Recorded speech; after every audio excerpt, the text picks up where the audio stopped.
Wilt Chamberlain and Bill Russell, the first legendary rivalry in basketball history between two of the greatest big men to ever play the sport. One was the ultimate offensive player, while the other was the ultimate defensive player. One was the most dominant individual force that the game has ever seen, while the other was the epitome of a team leader. Not only was their rivalry filled with quality competition, but the quantity was there as well, as these legends played against each other a total of 143 times in their NBA careers. They were the foundational pieces of the most famous and prestigious franchises in NBA history: the Lakers, the Celtics, the 76ers, and the Warriors.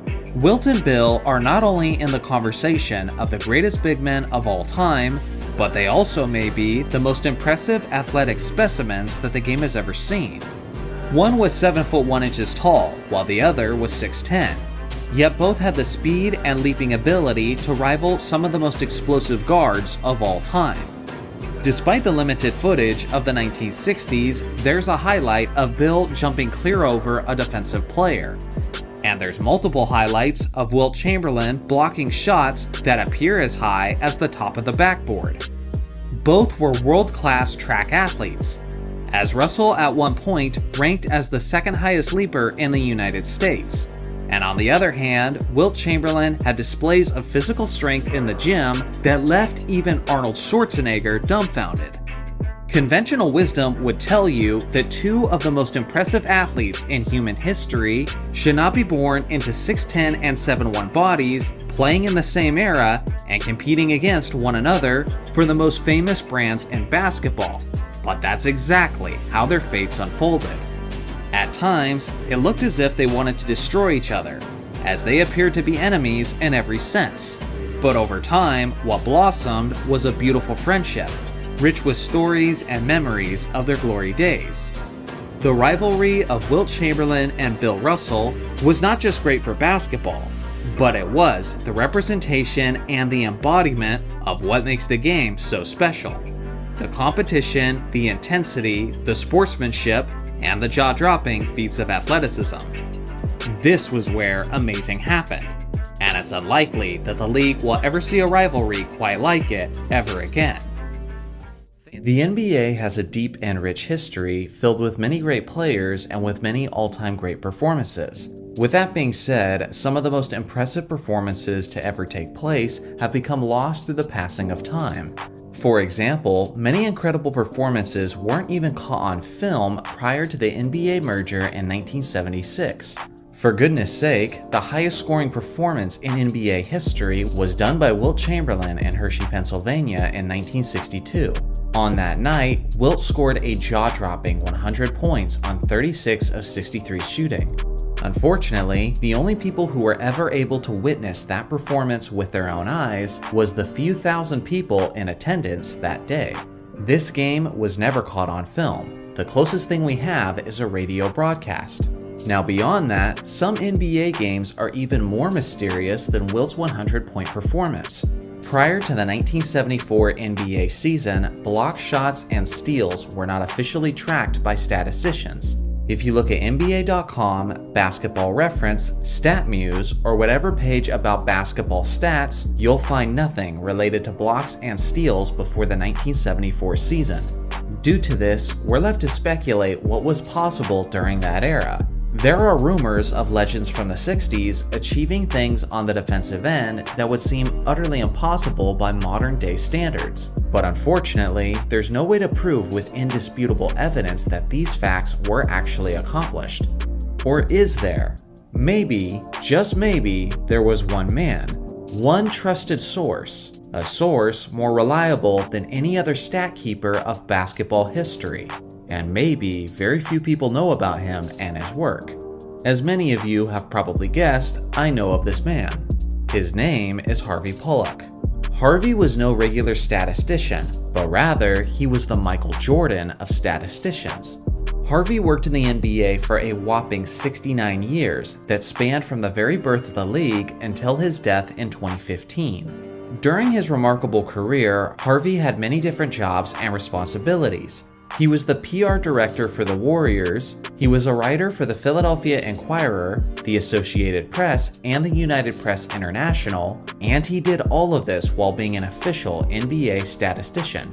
As a statistician, Harvey was way ahead of his time, as he was tracking shot distance, triple-doubles, and plus-minus ratings way before anyone else was paying attention to those details. Harvey was an eyewitness to some of the greatest games in basketball history, and witnessed more games firsthand than any person watching this video. Among the games that Harvey witnessed was Wilt Chamberlain's 100-point performance. Not only was he the one who accumulated the stats for that legendary game, but Harvey was also the man behind the camera in what's arguably the most iconic image of basketball history. And it was Harvey's idea for Wilt to simply hold a piece of paper with a number 100 on it.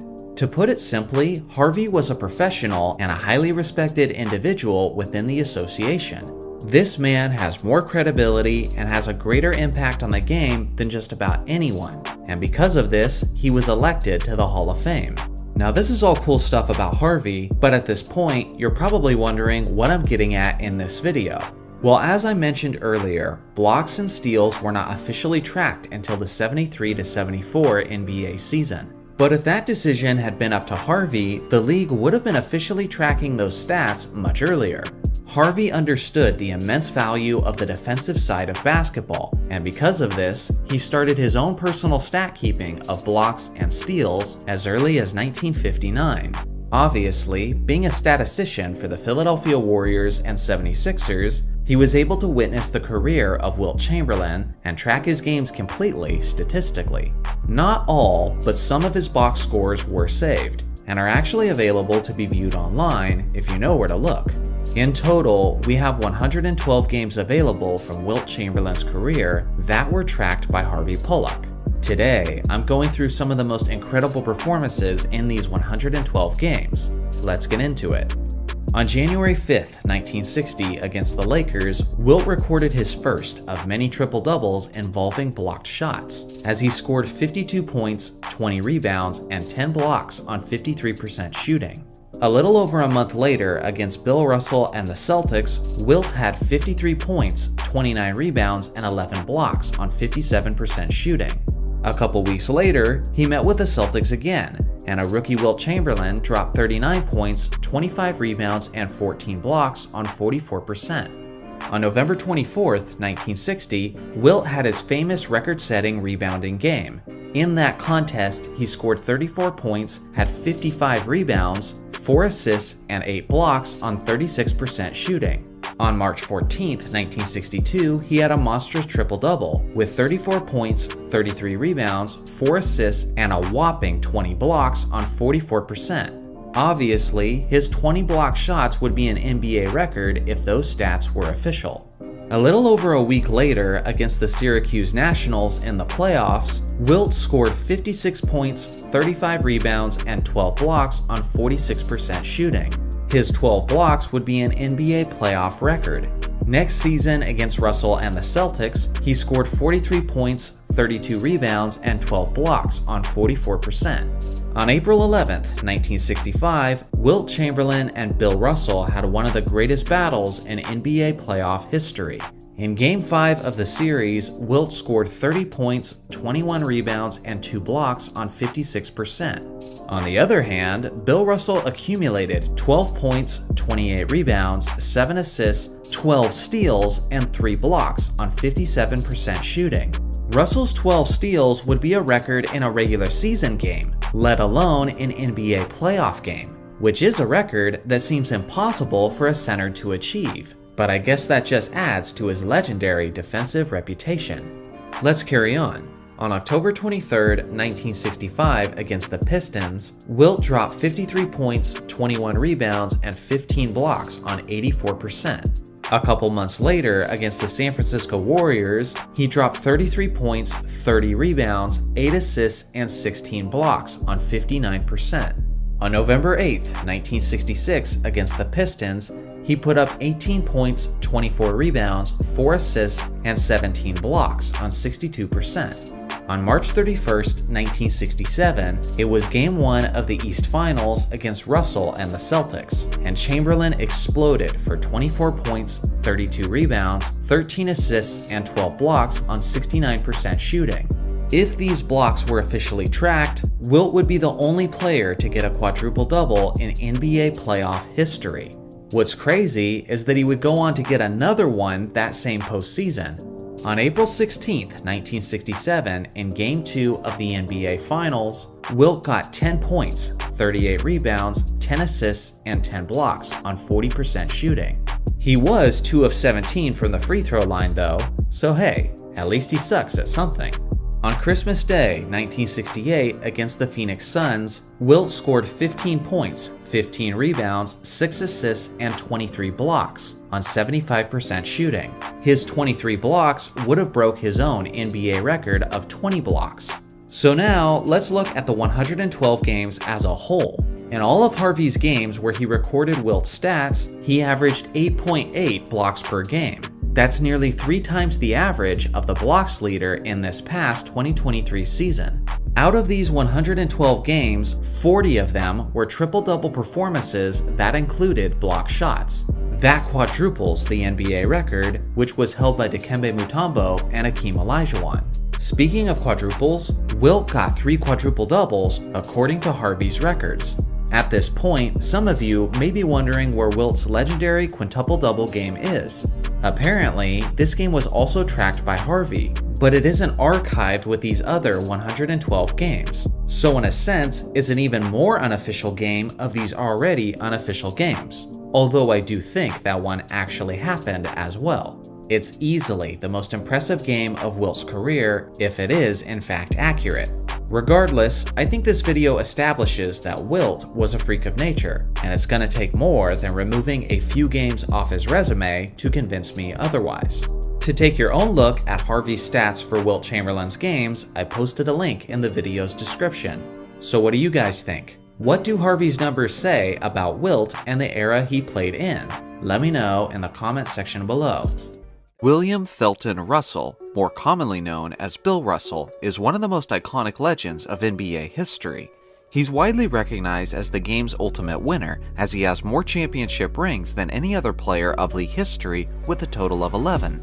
Despite having more rings than fingers, Russell has significantly less hardware than he actually deserves, since he played in the NBA at a time when many accolades and awards had not yet been invented. Honors like the NBA's All-Defensive Teams, the Defensive Player of the Year award, and the Finals MVP did not exist throughout the vast majority of Bill Russell's career. He already has a dominant resume worthy of putting himself in the GOAT argument, but his incredible body of work only becomes tremendously more impressive once you consider the additional awards he likely would have accumulated if they had always been available. Today, we're taking a look at Russell's career and considering its magnificence when the additional accolades are applied to his legacy. First off, let's start by considering Russell's impact and reputation as a defensive player. Bill is respected and remembered for his elite rebounding, his clutch gene, and for his team-first approach. But above all else, Russell is revered for his tenacious and dominating presence on the defensive end, as many of his peers, fans, and basketball enthusiasts in general consider him as the greatest defensive player of NBA history. Unfortunately, the Defensive Player of the Year award did not exist until 1982, and blocks and steals were not an officially tracked stat until 1973, which means there is a lot of details that we don't know about his career defensively. But with that being said, there is a decent amount that we do know about what he achieved defensively.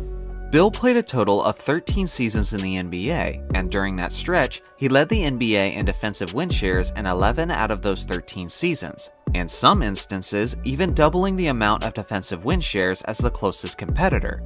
At one point, he led the league in defensive win shares for an entire decade straight. Remember, this was in the same era when Wilt Chamberlain was also playing his prime basketball, and Russell still had a stranglehold on the league defensively.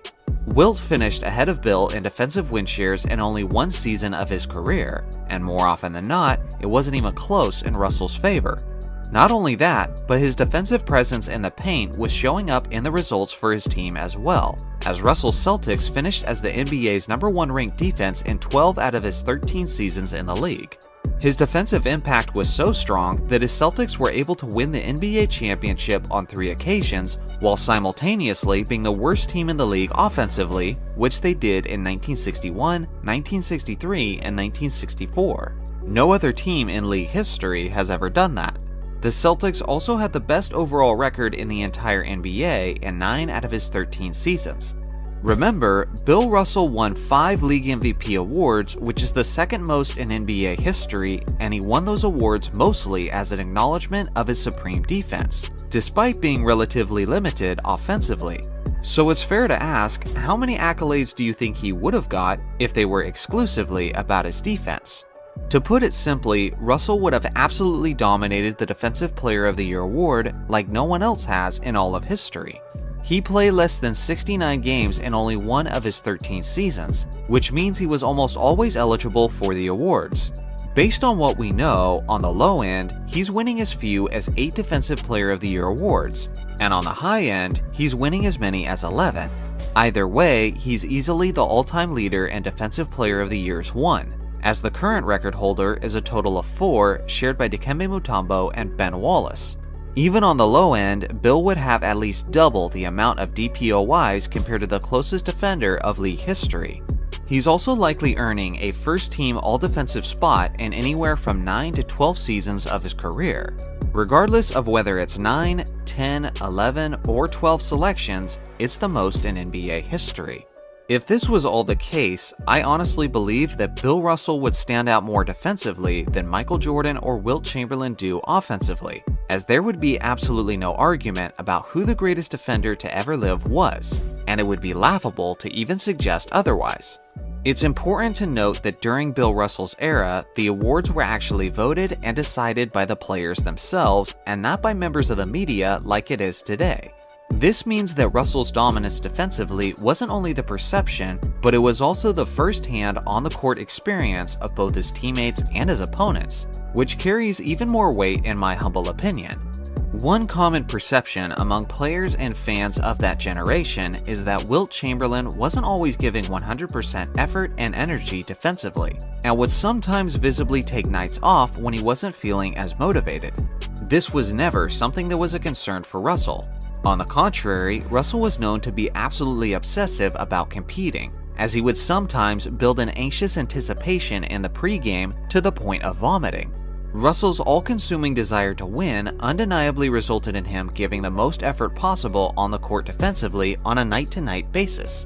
Another crucial award that did not exist throughout Bill Russell's career was the Finals MVP, which is a pretty unfortunate detail for a guy who won 11 championship rings.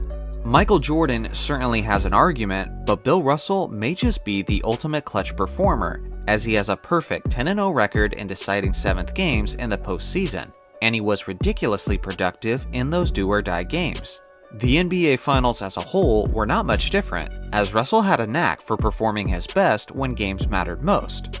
I've researched all of his performances in the NBA Finals, and I definitely think he's winning the award in these finals. And he's possibly winning the award in these finals, which means that on the low end, he's winning as few as 7 finals MVPs, and on the high end, he's winning as many as 10 finals MVPs. Either way, it's the most in NBA history.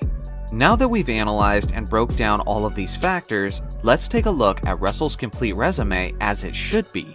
With all of this hardware added to his resume, what do you think it does for his legacy and for his ranking on the NBA's all-time list? I'll just say simply that it would clearly do a lot. Let me know in the comments section if some of these details affect the way you view Bill Russell on the NBA's all-time list. I look forward to hearing your thoughts. Wilt the Stilt Chamberlain, one of the most fascinating players that's ever been. He was my grandfather's favorite player, and he's the man who holds more NBA records than any other player in league history, and it's not even close. Chamberlain officially holds over 70 NBA records, and if blocks, steals, and offensive rebounds were accounted for in his era, he would hold so much more. He dominates the league's record book to such an extent that one of his many nicknames is in fact the record book. Basketball history as we know it has this man's face all over it. But what if he never existed? Now all of a sudden, many of your favorite players own the league records, and you may not have even known that they were on the list. I'm not going to look at all 70 plus records from Wilt, because I would like this video to not be an hour long, but I will take a look at 15 of his most noteworthy ones, starting with some of the most obvious ones. Number 1. Wilt Chamberlain holds the record for the most points scored in a single game with 100 in Hershey, Pennsylvania in 1962. This was the same season that Wilt averaged over 50 points a game, which of course we'll get into more later. Now, with Wilt no longer in the picture, Kobe Bryant takes the NBA record when he scored 81 points against the Raptors on January 22, 2006. He did it on 28 of 46 shooting, and the craziest part is that it isn't the only record he would own from that night. Number 2. Wilt scored 59 points in the second half of the 100-point game against the Knicks, but Kobe scored 55 points in the second half against the Raptors, which now is also an NBA record with Wilt out of the picture. Number 3. Wilt holds the record for the most points ever scored in a single game by a rookie. In January of 1960 against the Detroit Pistons, he dropped 58 points on 24 of 41 shooting and 10 of 13 from the free throw line. Fun fact, he also snagged 42 rebounds in this same game. Quite the first impression from a young Warriors center. Anyway, with Wilt now out of the equation, the rookie record goes to another Warriors player just 5 years later, when overlooked legend Rick Barry dropped 57 points against the Knicks in a 4-point loss. He was 18 of 29 from the field and 21 of 22 from the free throw line. Number 4.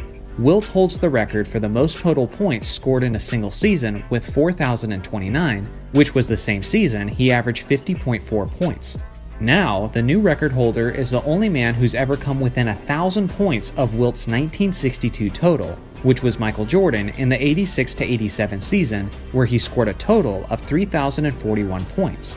In case you're curious, Jordan averaged 37.1 points that season and finished second in the MVP voting. Number 5.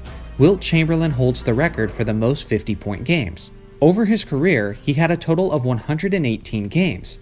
This new record holder is also Michael Jordan, as he had a career total of 31 50-point games over the course of his career. Number 6. Wilt holds the record for the most 60-point games as well, with 32. That means Wilt has more 60-point games than Michael Jordan has 50-point games, which is pretty crazy. Regardless, the new record holder with Wilt no longer around is actually once again Kobe Bryant, who managed a total of 6 60-point games over the course of his career. Number 8. Wilt holds the record for the most field goals attempted in a game without a miss with 18. He also holds the second and third spot with 16 and 15. But now that he's been wiped from history, 4 players share that record at 14 shots, which are Thomas Bryant in 2018, Gary Payton in 1995, Billy McKinney in 1978, and Bailey Howell in 1965. Number 9. Wilt holds the record for the most rebounds in a single game with a ridiculous 55 in a 3-point loss against Bill Russell and the Celtics in 1960.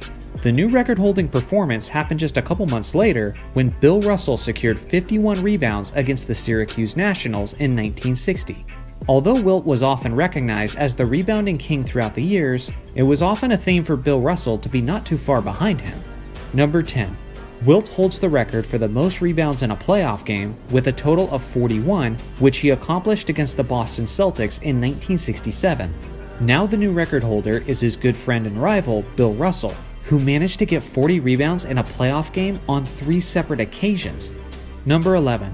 Wilt holds the record for the most total rebounds in a single season with a total of 2,149, which he accomplished in 1961.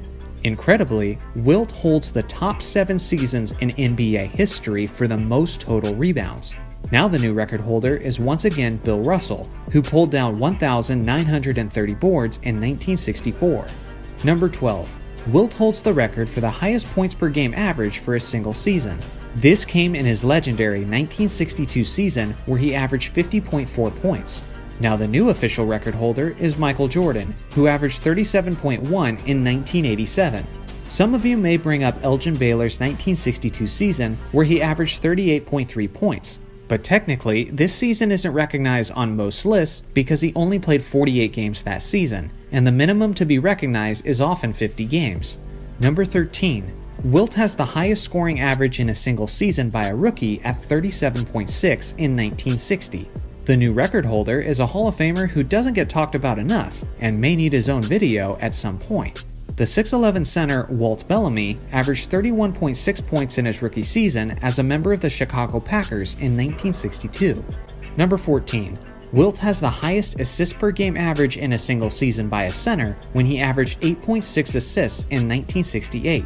Interestingly enough, the highest assists per game seasons by a center from someone not named Wilt Chamberlain was actually these past 3 seasons from the Joker, Nikola Jokic, who put up 7.3, 6.1, and 6. Number 15. Wilt holds the record for the most seasons leading the league in minutes per game with a total of 9 seasons. This was a testament to his incredible conditioning and alien-like stamina. The new record holder is another guy who had a constant motor, and that's Philadelphia great Allen Iverson, who led the league in minutes per game a total of 7 times. They basically stand alone in this area, as no one other than Wilt and Iverson have done it more than 3 times. These are just 15 of Wilt's records going elsewhere, but the list goes on and on. Let me know in the comments section which one of these you think is the most interesting. Also let me know which one of Wilt's 70 plus records do you think is the most unbreakable. Among the 1 billion other crazy things that this man has done, the 7'1" center did play basketball at the point guard position. It's widely known that he once led the NBA in overall assists, but he actually started at center during that season. So that's not the instance I'm talking about. It was actually as a member of the Harlem Globetrotters in the late 1950s. Alright, I get it. The fact that he was on the Globetrotters makes it a little less impressive, but it still speaks volumes about Wilt Chamberlain's skill set. The reason for it was the fact that Meadowlark Lemon and Wilt Chamberlain were both usually playing at center, so the coach decided to start Lemon at center and move Chamberlain to the point to take advantage of his solid ball handling, passing, and perimeter shooting. As far as any form of professional basketball goes, I'm not sure if there's ever been a bigger player to play the point guard position than Wilt was. Russell wasn't just a legend on the court, but off of it as well, as he was seen as a respected and larger-than-life personality who surely left a lasting impact on the generations after him. Many content creators have honored Bill with videos that cover the story of his life and legacy. I thought I would honor him by providing information that you may have not heard before. Here's numerous facts about the career of Bill Russell. One of Russell's greatest friends, and throughout his career one of his greatest rivals, was the legendary center Wilt Chamberlain. Wilt and Bill had a legendary rivalry for the ages, as the Giants clashed on a regular basis, as they both attempted to assert their dominance over the league. One of the reasons their rivalry is so legendary is because of how many times these two competitors battled it out. Some of the other greatest rivalries of NBA history would be Magic Johnson versus Larry Bird, Michael Jordan versus Isaiah Thomas, Shaquille O'Neal versus Kobe Bryant, and Kevin Durant versus Russell Westbrook. But what's crazy is that all of these other great rivalries combined still don't have as many games played against each other as Bill Russell and Wilt Chamberlain had by themselves, as the two battled it out a total of 143 times throughout their careers. Bill was never known to be an explosive scorer, but he did impact the game in numerous other ways, primarily with his rebounding, defense, and passing. With that being said, in the history of the league, there have only been 9 times where a player has averaged less than 20 points per game and still won the league MVP. Astonishingly, Bill Russell has 5 of those specific MVPs, which is more than the rest of league history altogether. Speaking of Bill's non-offensive impact, many people often consider him as the greatest defensive player to ever live. But unfortunately, many of our modern-day defensive statistics didn't exist during his career. But one of the ones we do have are his defensive win shares. He didn't just dominate this stat, but based on how much he owned it, the stat might as well be named after him. Bill played a total of 13 seasons in the NBA, and incredibly, he led the league in defensive win shares in 11 of those seasons. Second place on the all-time list doesn't even have half as many seasons as Russell did, which was George Mikan and Tim Duncan, who led the league 5 times apiece. Right behind John Havlicek is Paul Pierce for the most points ever scored by a Boston Celtic. Pierce was known as the Truth and could score a ton of buckets in a small amount of time. With his lethal shooting, Pierce made a name for himself in the NBA playoffs with his many high-scoring affairs. With that being said, remarkably, Bill Russell has more games in the playoffs with at least 30 rebounds than Paul Pierce does with at least 30 points. Bill Russell was a winner, we all know this, but he wasn't simply a winner based on his luck and circumstances. The main reason he was so successful is because he was arguably the most clutch basketball player to ever live. Russell played in a total of 10 deciding Game 7s throughout the course of his career, and he never lost a single one of them. He was leaned upon heavily in those games as he played 488 out of a possible 495 minutes. If Bill isn't dominating without taking almost any rest, then they likely lose some of those Game 7s, as 6 out of those 10 games were decided by only one possession. The reality was that if Russell had an off night in any one of those Game 7s, then he's losing a championship ring because of it. But instead, we now remember him as the legend who has more rings than fingers. Nikola Jokic and Wilt Chamberlain are often recognized as the greatest passing big men of NBA history, which is warranted, but often overlooked in that aspect is Bill Russell, whose court vision and unselfish nature allowed him to be one of the all-time great givers as well. Russell actually has the third highest career assist per game average among centers in NBA history, reaching as high as 5.8 in 1967. Bill had many modern players that he developed a close relationship with, and he had a high level of respect for many of those players. But there was only one player who Russell referred to as his absolute favorite, and that was the San Antonio Spurs legend, Tim Duncan. The statement from Bill came from a discussion with Duncan many years ago, and he equated his fondness to their similarities and the fact that Duncan played hard, played smart, and won championships. It makes sense given how similar these superstars were in their approach to the game and their quiet lead by example type style. As I've already alluded to in this video, Bill Russell and Wilt Chamberlain had a very fierce rivalry, to the point of the two being extremely petty with one another at times. Well, in 1965, Wilt Chamberlain signed a 3-year, $100,000 contract, which at the time made him the highest paid player in the NBA. When Bill Russell caught news of this, he was furious and demanded that the Boston Celtics pay him more than Wilt Chamberlain, otherwise he would consider retiring on the spot. The Celtics obliged and renegotiated Russell's contract and increased his income from $75,000 to $100,001, so that he was now the highest paid player in all of the NBA. These are just some of the amazing facts and details about Bill Russell. What are some of your favorites about him? Let me know in the comment section below. In the final season of Wilt Chamberlain's career, he was 36 years old. His Lakers made it all the way to the 1973 NBA Finals, where they lost in 5 games to the New York Knicks. That season, Wilt only averaged 13.2 points per game, but he did lead all players in rebounding with a whopping 18.6 per game, and he led all players in field goal percentage at an astonishing 72.7%. He was also second among centers in assists per game at 4.5. And if block shots had been tracked that season, then he likely would have led the league in that stat as well. He also participated in all 82 regular season games, while playing 43.2 minutes per game, which was third in the league overall. In his very last NBA Finals game, he played all 48 minutes and dropped 23 points and 21 rebounds on 56% shooting. I think you guys get the point. Although Wilt Chamberlain retired at the age of 36, he still appeared to have a ton of quality basketball left in the tank, considering how he was still among the best in many different categories. Now here's the other thing. Even years after his retirement, Chamberlain remained obsessive about his personal fitness. Even in his mid-40s, Wilt Chamberlain appeared as if he was as good or even in better shape than when he was when he retired. Because of this, Wilt continued to draw attention from NBA teams, even well beyond the age that is normally considered as father time. According to a comment by Wilt in 1991, many teams tried to get him to come out of retirement. The Bulls, Nets, Mavericks, Suns, and Clippers all contacted him, and the Knicks and 76ers contacted him twice. But none of those teams were closer to actually convincing Wilt to return than the Cleveland Cavaliers.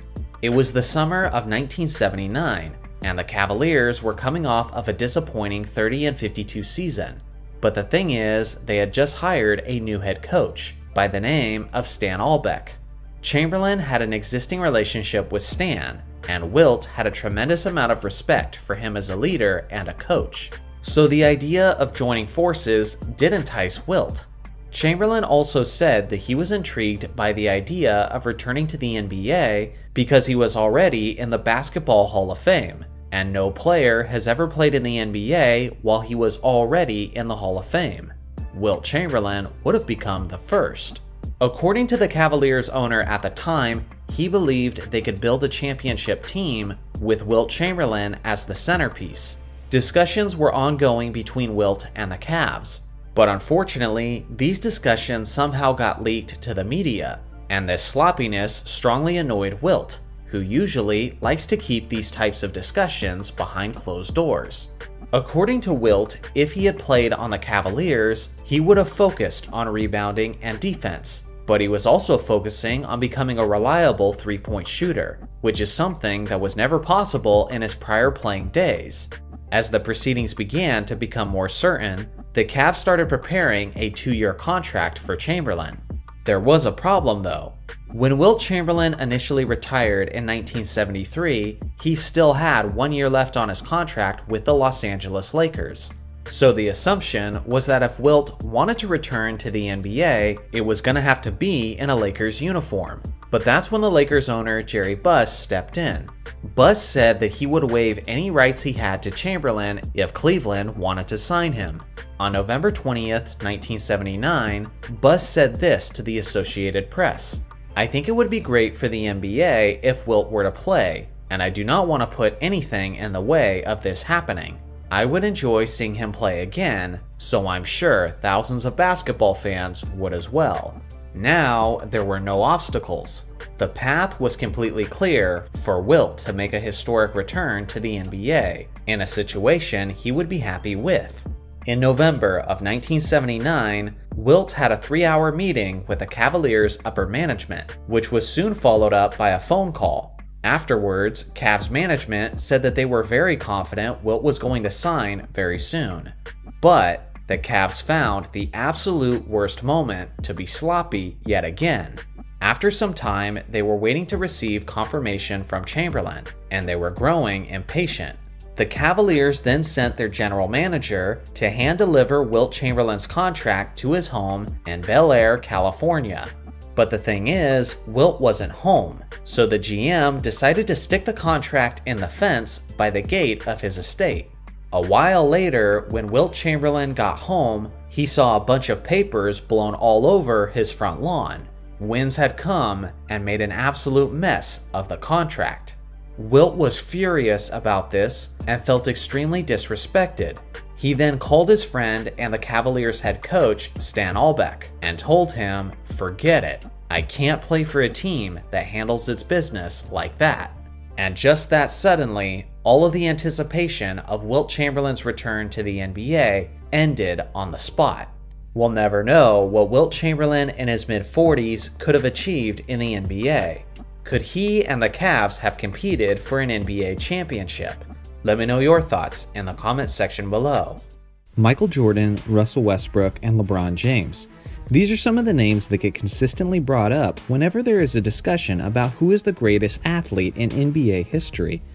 I'm not talking about their accomplishments as a player or even their skill set, but just about pure athletic ability. Strong arguments can be made for each of these players, but to me, none of their abilities stack up against my candidate for the title of greatest athlete in NBA history. Now, to be considered for this title, a player needs to have a combination of impressive traits. He must be fast, he must be strong, he must be quick, he needs to be able to soar through the air with his incredible leaping ability, and finish with remarkable power at the rim. He needs to have athletic abilities that are awe-inspiring to both fans and his teammates. One man embodied these skills more than any other player in NBA history: Wilt Chamberlain. Now, before you start to rage and spam the comment section with all your disagreements, let's first take an in-depth look at the man Wilt Chamberlain. Wilt the Stilt is one of the most controversial players in all of NBA history, despite the fact that throughout his career he continuously put up otherworldly numbers. Fans continuously have a difficult time agreeing about anything regarding this man's marvelous career. He's a 2-time NBA champion, a 4-time league MVP, 13-time NBA All-Star, 7-time All-NBA First Team, 7-time scoring champion, 11-time rebounds leader, and 1 year he led the NBA in assists just for the heck of it. He averaged 50.4 points per game and 25 rebounds per game in 1962, and he scored 100 points in a single game. Wilt literally holds more NBA records than I have time for in this video. This freak of a man dominated the NBA statistically like no player has in the history of the game. Numerous fans, often of the older generation, still see Wilt Chamberlain as the NBA's greatest player of all time, and yet there is a large number of fans who think that at his best, Wilt Chamberlain would be just an average center in today's NBA. So why is this? Why is it with all of his awards and achievements, spectators, fans, and analysts can't come to an agreeable conclusion on just how great Wilt Chamberlain was? Well, for one, the NBA in the 1960s and early 70s was very, very different from today's NBA. Many feel that the modern athlete is greater than athletes of generations past. There is definitely some truth to this. With modern technology and training methods, today's general athlete is stronger and faster than his predecessors. I never like this argument though when used against athletes of the past, because even if Wilt Chamberlain played in today's NBA, wouldn't he be able to use the same equipment, supplements, technology, and training methods to further enhance his abilities? Of course he would. If anything, this argument just makes me more impressed with what Wilt was able to do without modern technology. So yeah, I was never a big fan of this argument. And second, what doesn't help Wilt's case and makes him seem more like a myth or a fairy tale legend was the fact that the guy might have been a little bit of a self-promoting exaggerator. Wilt, it's the year 1997. How many points would you average in a game in today's NBA? I honestly think that if I played right now versus my time, I'd have 70 points more. 70 points? As in 7-0? Wow, that's impressive, Wilt. How about your amazing vertical leap? Just how high are you getting off of your jump? I'm getting 50 inches off of the ground on a vertical. I'm getting 50 inches off of the ground on a vertical. 50 inches? So Michael Jordan, Spud Webb, and Vince Carter and their mere 40-inch vertical leaps got nothing on you? Well, that's crazy, Wilt. You know that Michael Jordan guy was pretty good too. How would he have done if he had played in your playing days, Wilt? You think he'd have been crushed, is what you're saying? I don't think. I know you've been crushed. Right. I see. I imagine you get a lot of ladies being as impressive as you are, Wilt. How many women do you think you've slept with? 20,000. 20,000, right. Needless to say, everything that came out of Wilt's mouth had to be taken with a major grain of salt. There are other crazy stories that others have said about things Wilt Chamberlain was able to do, but I won't be touching on all of those because honestly, some of those are hard for me to believe. I have a hard time believing that Wilt Chamberlain fought off a mountain lion with his bare hands. I have a hard time believing that Wilt Chamberlain dunked a basketball so hard that he broke the defender's toe with a basketball when it struck his foot. You see, it's easy to see why people in today's day have such a difficult time taking his achievements seriously when it's so hard to take anything Wilt said about himself seriously. But even with all of that being said, and many of those stories aside, I still believe there is an overwhelming amount of evidence that prove that Wilt Chamberlain was the most incredible athlete in NBA history. The evidence takes us as far back as Wilt's days in high school. In his early years, Wilt wasn't too interested in basketball, claiming it was a game for sissies. His original passion was actually track and field, and in it, he dominated his high school peers. As a 6'11" freshman in high school, Wilt began to display his amazing athletic abilities. He high jumped 6 feet 6 inches. He ran 440 yards in 49 seconds. His shot put was measured at 53 feet 4 inches, and he broad jumped 22 feet. For those of you who don't understand track and field measurements, just know that these measurements were incredibly impressive, especially when you consider that they were done by a 6'11" high school student. Wilt eventually fully turned to basketball, but not before continuing his track dominance into his college days. As a Kansas Jayhawk, Wilt ran a 40-yard dash in 4.6 seconds. To help put that in perspective, LeBron James ran a 4.6 in 2012, which was the prime of his career. Wilt Chamberlain in college was as fast, if not faster, than a prime LeBron James. Wilt ran a 100-yard dash in 10.9 seconds, shot putted 56 feet, triple jumped over 50 feet, and he even won the high jump in the Big 8 track and field championships 3 years in a row. Several teammates throughout Wilt's career said that Wilt could jump so high that he was able to grab a quarter off the top of the backboard. All of these athletic abilities Wilt displayed were utterly remarkable, but to do them as a man of his stature, as a 7'1" powerful tower of a specimen, is completely unheard of. These incredible accomplishments show the speed, agility, and leaping ability of Chamberlain, but one of the qualities he was most revered for was his power. There are an insane amount of stories concerning the monstrous displays of strength from Wilt. On several different accounts, people said that they witnessed Wilt bench press 500 pounds, although according to Wilt, he could do 600 pounds. Again, take that with a grain of salt.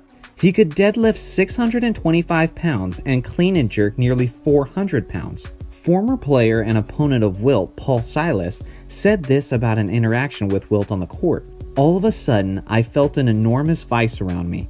I was 6'7", 235 pounds, and Wilt had picked me up and turned me around and said, "We're not going to have any of that stuff." Also, Bob Lanier, a 6'10", 270 pound center who was often burdened with the task of guarding Wilt, was asked in a questionnaire what was his most memorable moment of his entire career, and Lanier said, "When Wilt Chamberlain lifted me up and moved me like a coffee cup so he could get into a favorable position."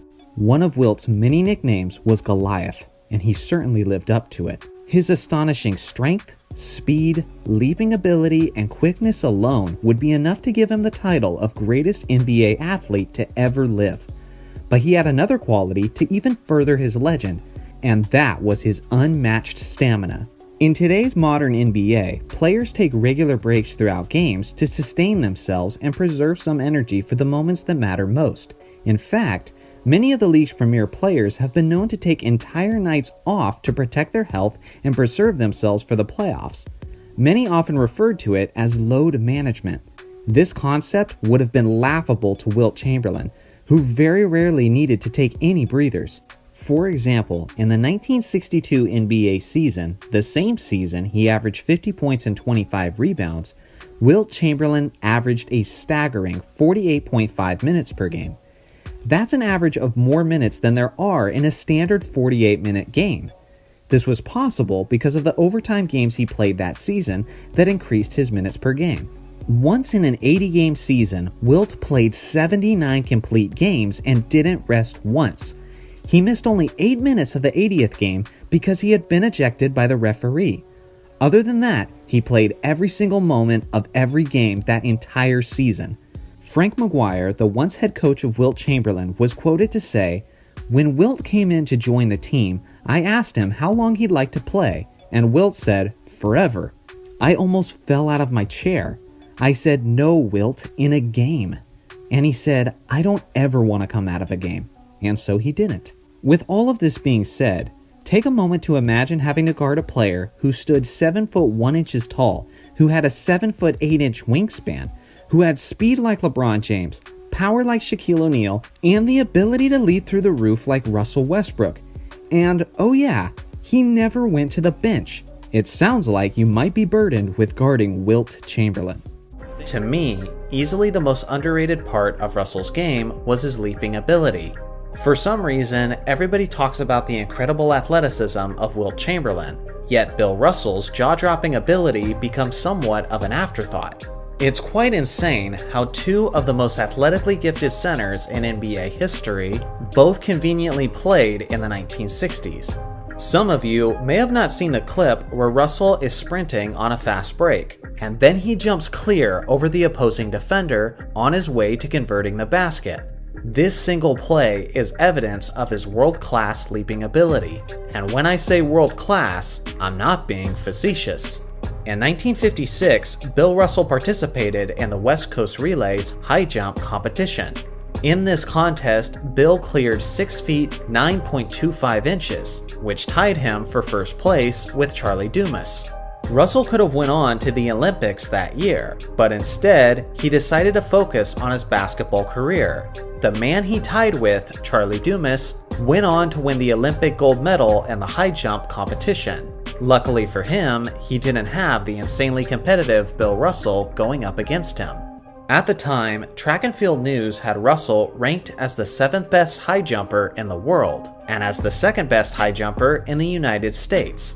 All of that absurd athleticism was packed into a 6-foot 10-inch frame. It's no wonder why he won so much. In the history of the NBA, there have been thousands of triple-doubles, and there will continue to be many more. In NBA history, only 4 players have ever achieved the illustrious quadruple-double, and the most recent one was nearly 3 decades ago. Accomplishing that feat is historic and remarkable enough in itself, but then there's the quintuple-double, a feat so absurdly difficult to achieve that it seems utterly impossible outside the realm of video games. In the history of the NBA, no one has ever officially recorded a quintuple-double. Emphasis on officially, because on March 18, 1968, in a 30-point victory over the Los Angeles Lakers, Wilt Chamberlain led his Philadelphia 76ers with apparently 53 points, 32 rebounds, 14 assists, 11 steals, and 24 blocks on 82.8% shooting. Needless to say, that's insane. Before you guys discredit his competition, Wilt played this game up against the Lakers starting center Mel Counts, a pretty good player, a 7-footer, and a 2-time champion. Now the stats that are highlighted green are indisputable. These are officially recorded statistics from this game. Anyone can look up the details online. Now the key here is the blocks and steals. Did those actually happen? Unfortunately, like almost all of Wilt Chamberlain's greatest performances, there is no available footage of this game, so there's no way to visibly verify whether or not these actually took place. But that takes us to the next part of the story, which very few people talk about concerning this game, and it's actually about someone other than Wilt Chamberlain. His name is Harvey Pollock. Harvey was an inspirational pioneer for NBA statisticians. He worked in the NBA for an incredible 69 seasons, which spanned from the very birth of the league until his death in 2015. Throughout his career, he had many jobs and purposes, including being the PR director for the Warriors, the writer for the Philadelphia Inquirer, the Associated Press, United Press International, and of course, he was a statistician. At one point, he had all of these jobs simultaneously. Harvey was an eyewitness to more basketball games than I will ever see, and among those were some of the most significant games in NBA history, including Wilt Chamberlain's 100-point game in 1962, which Harvey was responsible for accumulating the stats of, and he was the one who took the photo of Wilt's iconic moment. So that's cool and all, but what does Harvey have to do with Wilt Chamberlain's rumored quintuple-double? Well, for those of you who didn't know, the NBA did not officially track blocks and steals until the 1973-74 season, which means many triple-doubles were missed, and any quadruple-doubles or even quintuple-doubles that may have occurred prior to 1974 were completely lost in the game's history. That's a real travesty when you consider the all-time great big men who played in that era, like Wilt Chamberlain, Bill Russell, Walt Bellamy, and Nate Thurmond, just to name a few. Makes you wonder how many incredible performances flew completely under the radar as a result. Now here's the thing. As the Philadelphia reporter, Harvey Pollock recognized the value of things that went beyond the official stat sheet, and he was keeping track of shot distance, blocks, and steals way before it was an official stat. He had numerous reports and box scores that factored in these statistics. Unfortunately, he threw most of them away, seeing that they seemed insignificant at the time since they were not yet recognized as official stats. Fortunately, some have been preserved, and among those 112 games, Wilt averaged about 8.8 blocks per game. I'll post a link to those stats in the video's description. Harvey was the one who did in fact keep track of Wilt's rumored quintuple-double game in 1968, and it was Harvey who said that Wilt put up 53 points, 32 rebounds, 14 assists, 11 steals, and 24 blocks. Now this isn't just some random person saying that Wilt Chamberlain did this. This was Harvey Pollock, a respected statistician who worked in the NBA for nearly as long as the average human lifespan. Now, since it wasn't officially recorded like stats are today, there certainly wasn't some procedures done, Like there probably wasn't any verifying or double checking of the statistics, so maybe he added an unnecessary rebound or two. Maybe he credited Wilt with a steal or two that should have gone to a teammate. Or heck, maybe he even missed some statistics that should have gone to Wilt. So it's possible that this stat line is somewhat off. But how off? How many accidental additions did Harvey have to make for this not to be the most ridiculous stat line you and I have ever seen? So in conclusion, I personally believe this actually happened.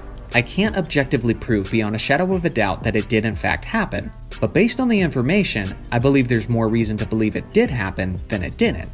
This brings me to my last point. Sometimes people get on my case for how great I believe Wilt was, but consider the fact that almost the entirety of Wilt's greatness and legacy is captured only in text and stories and not on film.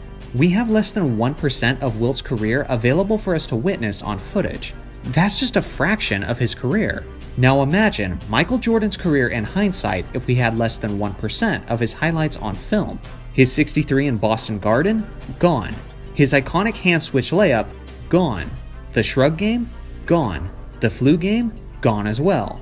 Almost all of his iconic moments and long-lasting memories would be wiped from history. And now his highlight reel would look significantly less impressive, and with those memories and images gone, he appears as simply really nice statistics and accolades, which some then draw the conclusion was just a byproduct of his era.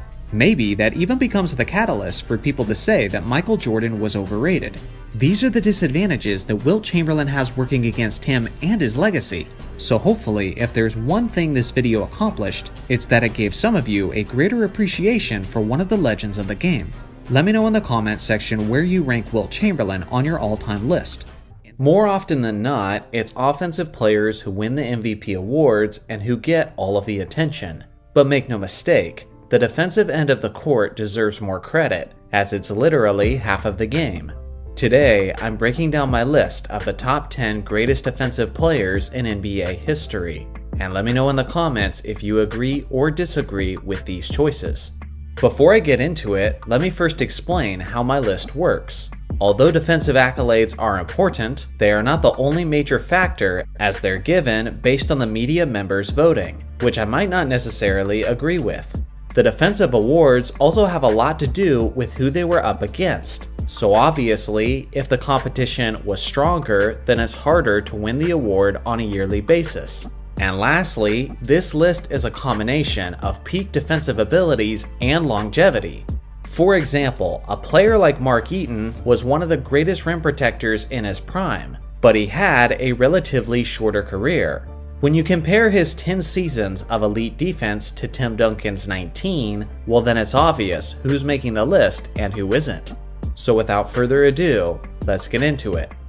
Number 10, Michael Jordan. MJ is the only guard to make my list, which really tells you just how difficult it is for a perimeter defender to stand out amongst the crowd. MJ deserves the spot though, as he was an absolute menace to opposing guards. He was first team all-defense a total of 9 times, which is tied for the most in NBA history. Among guards, he has the highest blocks per game average in NBA history, and he's currently 4th on the all-time list in total steals, regardless of the fact that he played fewer seasons than most of the players in the top 25. At his best, he won the Defensive Player of the Year in 1988, where he averaged 3.2 steals and 1.6 blocks, which made him 1st overall in steals per game and 1st among guards in blocks per game. Number 9. Ben Wallace. His longevity may have not been enough to get him in the top 5, but his peak was certainly enough to get him in the top 10. This 6'9" center/power forward was one of the strongest players to ever do it, and he was one of the few men who could actually do a decent job of containing a prime Shaquille O'Neal. His best years were on the suffocating Detroit Pistons of the mid-2000s, and it was during this stretch that he won the Defensive Player of the Year award 4 times in a span of 5 seasons. Regardless of the fact that he was relatively undersized as a center, he was still able to be a solid shot blocker, leading the league overall in the 2002 season. He was also solid at stripping the ball from the opponent, as he averaged 1.3 steals over the course of his career. In total, he made 6 all-defense teams, which is actually the fewest of all eligible players on my list. And as I mentioned before, that was a product of his lack of elite longevity. But when he was at his best, there are very few defenders more intimidating than Wallace. Number 8. Scottie Pippen. Although Michael Jordan may have averaged slightly more steals and more blocks, there was no question that Pippen was the most smothering on-ball defender for their 6 championship runs. Somehow, Scottie never won the Defensive Player of the Year award, which was probably a product of there being so many all-time great defensive centers in his era, but Pippen was the runner-up to Dikembe Mutombo in 1995 and to Gary Payton in 1996. In the totality of his career, Pippen made 10 all-defense teams, and 8 of those selections were first team, which ties him for the 5th most in NBA history. Within his complete body of work were some key moments where Pippen displayed his abilities, like when he took on the assignment of defending and containing Magic Johnson in the 1991 NBA Finals. Number 7. Tim Duncan. Just like Pippen, Duncan never won the Defensive Player of the Year award, as he never led the league in steals or blocks. And with Bruce Bowen on his team for some years, you could even argue that there were stretches where he wasn't even the best defensive player on his team. But for what Duncan lacked in peak performance, he made up for it with his insane longevity and consistency. For his career, Duncan earned a whopping total of 15 all-defense team selections in his 19 years of pro basketball. That's easily the most selections in NBA history. Many players enjoy being an elite defender in their 20s, but Duncan carried that tremendous impact into his late 30s, as his intelligence and rim protection was a pivotal aspect of their final championship run in 2014. Number 6. Kevin Garnett. Especially during his time in Minnesota, the big ticket was a nightmare for opposing teams, as he was always bringing the energy and intensity on defense. Like the legendary Hakeem Olajuwon, Garnett was usually among the league leaders in blocks and steals simultaneously. For many years, his elite defense appeared to go unnoticed, but in his first season as a member of the contending Boston Celtics, he was rewarded with the Defensive Player of the Year. In total, he made 12 all-defense teams, which is tied for the second most of all time, and 9 of those were first team, which is tied with Michael Jordan, Kobe Bryant, and Gary Payton for the most of all time. Add in the fact that he shut the Lakers down in the paint during the 2008 championship run, and I'm very comfortable having Garnett just outside my top 5. Number 5. David Robinson. Well before the big fundamental was locking down the paint for San Antonio, the Admiral was doing it at a higher level. Over a 6-season stretch from 1990 to 1996, Robinson was averaging a monstrous 3.6 blocks per game. All-time great rim protectors like Tim Duncan and Dwight Howard never had a single season where they averaged that many blocks per game, and Robinson did it over a 6-year stretch. He was also regularly among the league leaders in steals per game, regardless of the fact that he played at the center position, and he got as high as 2.3 steals per game in 1992, which was 5th in the league overall. He was the Defensive Player of the Year in 1992, and he earned a total of 8 all-defense teams. Due to his service in the US Navy, Robinson didn't debut in his rookie season until the age of 24, and if he had got an earlier start to his career like many players do, then he would likely have even more defensive accolades than he already does. Number 4. Wilt Chamberlain. He's most famous for his accomplishments on offense, but Wilt was arguably just as dominant on the defensive end of the court. Since blocks and steals were not officially tracked until 1973, it's basically impossible to accurately estimate his defensive numbers over the entirety of his career. With that being said, Wilt's blocks were unofficially tracked over a 112-game span, and he averaged a mind-blowing 8.8 blocks over that stretch. Obviously, blocked shots are difficult to compare across eras, considering numerous variables, like how the three-point line didn't exist yet. But regardless, that's still insanely impressive no matter how you slice it. There are many examples of Wilt controlling games defensively. Some may say that he should be in the number 1 spot, based on his insane numbers and reputation. But I would disagree, as Wilt also had a bit of a reputation for occasionally taking some nights off defensively. Nonetheless, I certainly believe he deserves a spot in the top 5. Number 3. Dennis Rodman. The Worm's case defensively is a bit more complicated than some people may realize. Statistically, he was nothing to marvel at, as he has never had a single season where he averaged at least 1 block or 1 steal. What he did well though was frustrate the offensive player with his smothering on-ball defense, and force him into either a bad shot or into passing the basketball. I also believe that Rodman had the most versatile defensive career of all time. At different points in history, he was assigned to guard the best player from every position on the court. In the 80s, he was asked to guard Magic Johnson at point guard, Michael Jordan at shooting guard, and Larry Bird at small forward. And then in the 90s, he was asked to guard Karl Malone at power forward and Shaquille O'Neal at center. And Rodman did more than an adequate job of all of those tasks.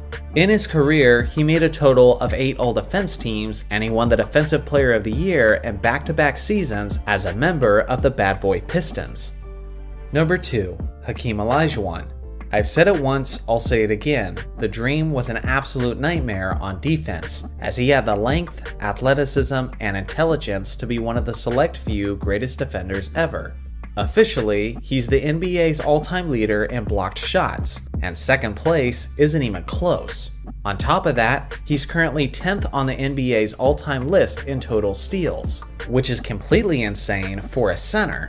The closest center to Hakeem is David Robinson, who is 54 spots below him on the all-time list. Over his career, Hakeem made 9 all-defense teams, and he won the Defensive Player of the Year twice. It is worth mentioning that he finished in the top 3 of the Defensive Player of the Year voting a whopping 6 times. A couple things that are rarely appreciated about Hakeem was his chase down speed and his lateral quickness, which helped him block and contest many shots from speedy guards and wings. He was truly the standard of defensive excellence in the 1990s. Here is my list of honorable mentions. Feel free to pause the video for a longer look. Should any of these players have made it into the top 10? Let me know below. Number 1. Bill Russell. Back when Russell and the Celtics dominated the NBA, the Defensive Player of the Year did not exist yet, so because of this, they often gave him the MVP award instead. Russell was a relentless competitor, and with his Olympian level of athleticism, he established himself as arguably the greatest rim protector in the history of the game. Just like Wilt Chamberlain, who I mentioned earlier, Bill Russell's blocks and steals were never officially tracked, but that doesn't entirely mean that we couldn't gauge his defensive impact.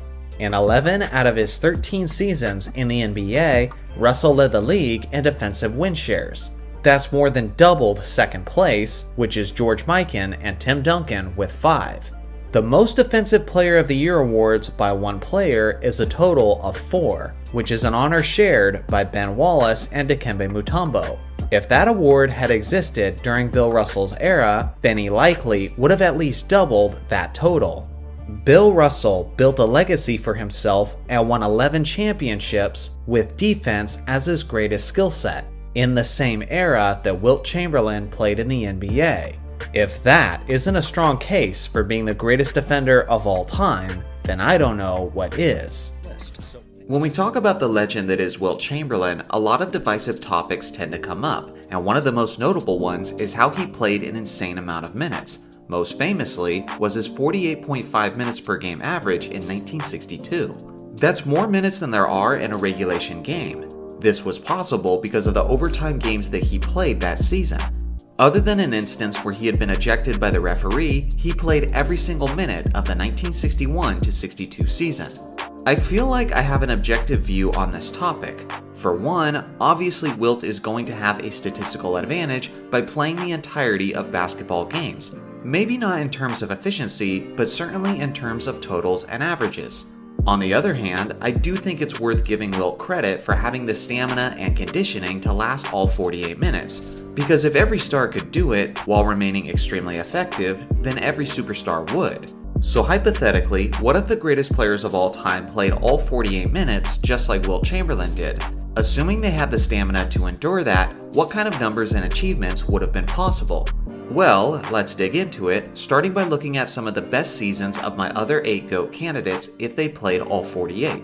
Let's start with the face of Showtime, Magic Johnson. One of his best individual seasons was his MVP campaign in 1989, and under 48 minutes, that translates to a remarkable 28.8 points, 16.4 assists, and 10.1 rebounds on 50.9% shooting. Again, under the stress of the extra load of minutes, maybe his efficiency would suffer a bit, but at the very least, this is his per 48 minutes numbers. How about Larry Bird? One of his best seasons was in 1988, which translates to 36.8 points, 11.4 rebounds, and 7.6 assists on 50-40-90 percentages. Kareem Abdul-Jabbar was a beast in 1971, and his numbers are 37.9 points, 19 rebounds, and 4 assists on 57.7% shooting. Tim Duncan had his historic run in 2003, and he's averaging north of 28 points, nearly 16 rebounds, and 5 assists on 51.3% shooting. How about Kobe's revered 05 to 06 season? In this scenario, he's putting up over 41 points, 6 rebounds, and 5 assists on 45% shooting. The ultimate winner, Bill Russell, had a legendary start to his career in 1958, which is now nearly 21 points, 28.4 rebounds, which is higher than anything Wilt Chamberlain ever did, and 3.7 assists on 44.2% shooting. LeBron James's best year is arguably his 2012-13 MVP campaign, where his Heat won 33 straight games, and now his numbers are 34 points, 10 rebounds, and 9 assists on 56.5% shooting. Michael Jordan has a few seasons to choose from, but arguably his statistical best was in 1987, which is now 44.5 points, 6.3 rebounds, and 5.5 assists on 48.2% shooting. This is the list of my GOAT candidates. Which of their individual seasons stand out the most? The funny thing is, although these are the players that are most often seen as the greatest, there is arguably much stronger stat lines, especially in recent years. Luka Doncic, in only his second season, had a per 48 stat line of 41 points, 13 rebounds, and 12 assists on 46.3% shooting. That makes Oscar Robertson's triple-double season look cute by comparison. Another example is James Harden's 18-19 season with the Rockets, which was a stat line of an insane 47.2 points, 9.8 assists, and 8.7 rebounds on 47.2% shooting. And finally, Giannis's historic 2020 season with 46 points, 21 rebounds, and 9 assists on 55.3% shooting. When you look at this per 48-minute stat line from Giannis, we begin to understand how the numbers Wilt Chamberlain put up in his prime were actually possible. What's interesting is that even if you prorate every season to 48 minutes, Wilt Chamberlain's 1962 season still is the highest scoring season of NBA history. What's also interesting is how 4 out of the top 6 spots all happen to be within the last 4 seasons. As far as rebounds, Bill Russell now takes the top spot. Between Bill Russell and Wilt Chamberlain, they own the top 17 seasons of NBA history. The top 25 spots are all owned by players from the 1960s, which really tells you how inflated the rebounding numbers were during that era. Concerning assists per game, John Stockton owns the top 4 spots, with some truly absurd numbers. Based on this metric, he's putting up a 2020 game with assists nearly every night. These are the top seasons in steals per game, with the extremely underrated Alvin Robertson taking 3 out of the top 5 spots on the list. I'm definitely much overdue on making his own solo video. For blocks per game, the top 4 spots of the list are owned by the 7'7" Manute Bol and the 7'4" Mark Eaton, with blocks averages that seemed only possible if your name was Wilt Chamberlain. But as you can see, some video game numbers actually become attainable when the great players play all 48 minutes. Much of what this video confirms is what I already suspected. A lot of what Wilt Chamberlain accomplished isn't actually as ridiculous as it initially sounded. But the reason why we rarely see players put up numbers like he did is because they never give themselves the opportunity to in the first place because they have limited minutes. Although Wilt Chamberlain is the only player to average 48 minutes per game, this minutes inflation advantage isn't pertaining to him alone. Most superstars of his era were given a workload that would be seen as preposterous by today's standards. In the current NBA, not a single player averages at least 39 minutes per game. 60 years ago, 7 superstar players averaged north of 40 minutes per game. And keep in mind, that was at a time when the NBA had less than 1/3 of the players that it has in the league today. My takeaway from this video is that there is obviously an advantage to playing all 48 minutes. But with that being said, there's a reason why only one player has ever done it before. And maybe the fact that Wilt Chamberlain was a fantastic track athlete is part of the reason why he was able to manage such a heavy workload. It's hard to say for sure. So now it's your turn. If there was any player other than Wilt Chamberlain who was asked to play all 48 minutes, which superstar do you think would have handled that the best? Let me know in the comment section below. Also, shout out to Randall for suggesting this video. Hope you enjoyed it. At the beginning of every NBA season, each team has one ultimate goal, and one player achieved that goal more than any other player in NBA history. William Felton Russell, also known as Bill Russell. Bill Russell was the leader of the most dominant NBA dynasty of all time.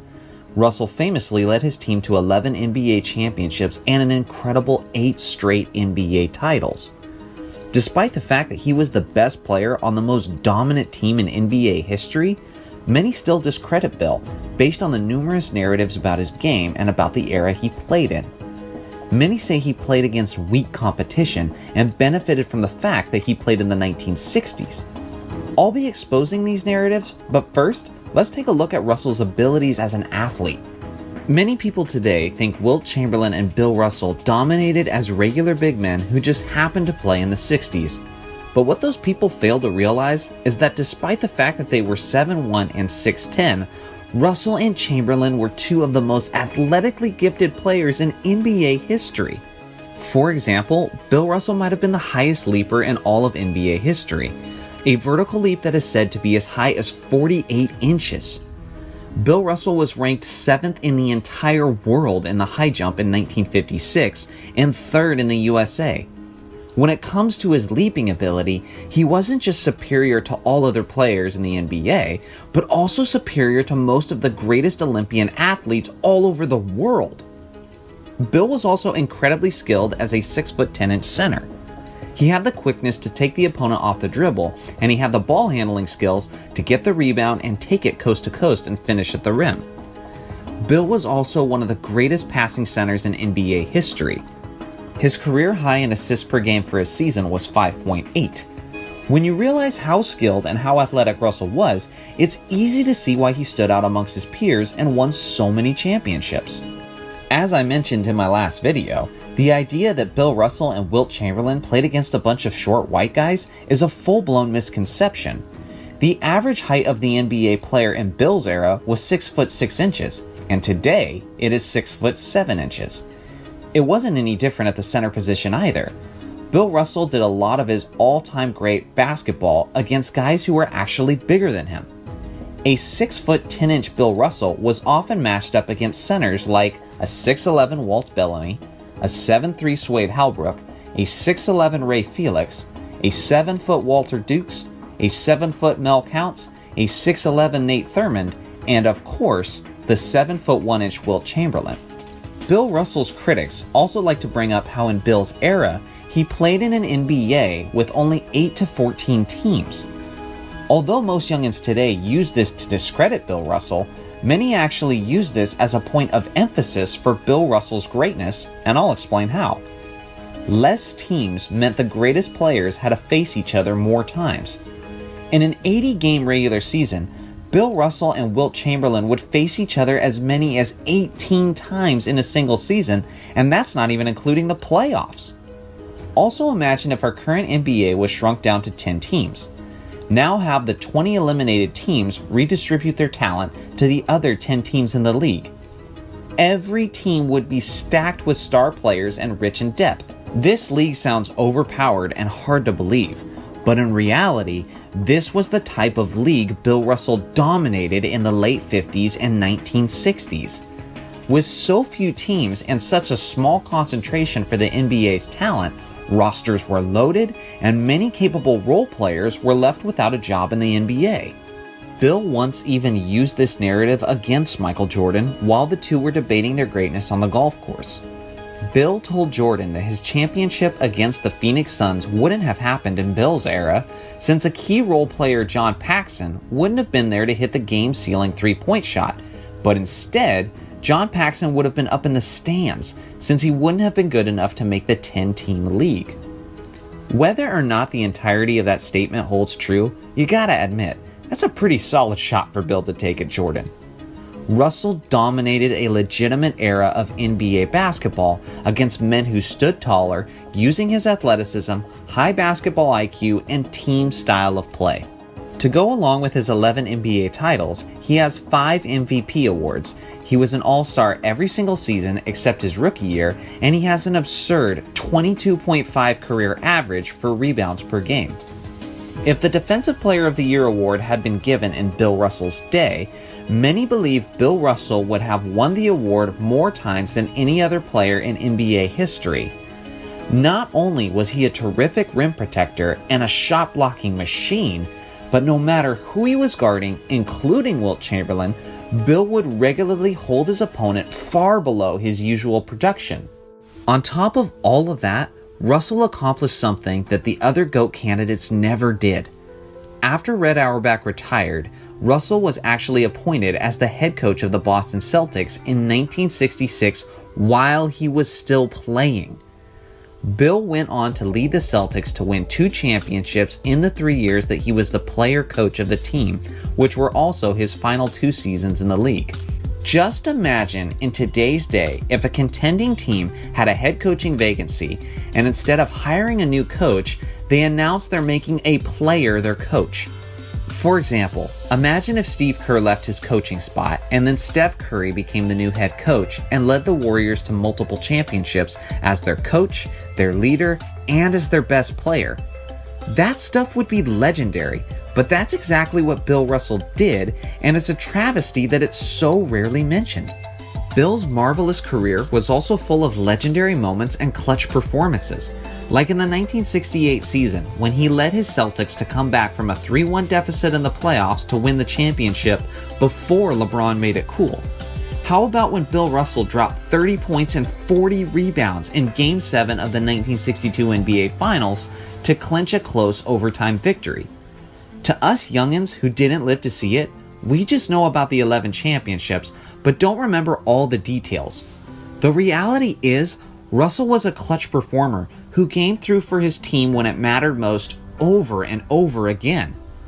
Bill Russell and the Celtics went to a Game 7 in the NBA Finals 5 times, and all 5 times Russell came through for his team and they won the championship. We can only speculate how many Finals MVPs Bill Russell would have had if they had awarded him in his era, but it definitely would have been enough to make Michael Jordan's 6 look cute in comparison. He wasn't the most tremendous scorer, and he never once averaged over 20 points per game in a season, but that's not what he needed to be for his team's success. Bill Russell was the ultimate team player. Most of the all-time great players are a system within themselves. If you stick Wilt Chamberlain into a great team, the team becomes about Wilt Chamberlain. If you stick LeBron James into a great team, the team becomes about LeBron James. And if you stick Michael Jordan into a great team, the team becomes about Michael Jordan. Bill Russell is one of the few legends who you can't say that about. He won't change the integrity of the roster, and he won't mess with the chemistry in any way. He doesn't have to have the ball in his hands. He's unselfish, he's a terrific leader, a legendary rebounder, and one of, if not the greatest defender ever. Bill Russell will only make your team function better no matter who's on it. Period. Case closed. In Bill Russell's own words, he simply stated it like this: "The way I play, my team wins." This is why Bill Russell is the greatest player of all time. Let me tell you something. For a while, they were saying that I was the greatest. And before me, it was Magic who is the greatest, and then it's Michael's turn. But open up the record book and it will be obvious who the greatest is. Wilt Norman Chamberlain, I'm starting off my GOAT series with arguably the most dominant player in the league's history. Wilt was so astonishing that he had Larry Bird believing that he was the greatest, and by the end of this video, you might be convinced of it too. Just like the great Larry Bird mentioned, to see Wilt's dominance, you don't have to look any further than the NBA record book. Wilt has a total of 67 individual NBA records. No other player comes remotely close to that total. Take a look at some of the list here that includes the most points in a game, most points per game for a season, most 50-point games, and so on. Also consider the fact that block shots were not a statistic when Wilt played, which was something that he was arguably the greatest ever at doing, and which we'll touch on more later. If blocks had been factored in, Wilt's list of records would have been undeniably much longer. The list just doesn't stop. I don't have enough time in this video to go over every single record and every single incredible athletic achievement of Wilt Chamberlain. They're just seemingly endless. Here's the question though that sparks many debates about Wilt's legacy. Why is it that he achieved all those records that no other player can even touch?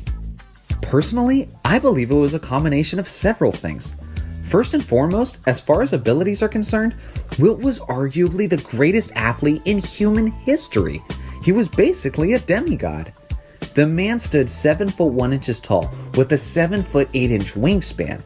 He had a 40+ inch vertical leap that some speculate got as high as 50 inches.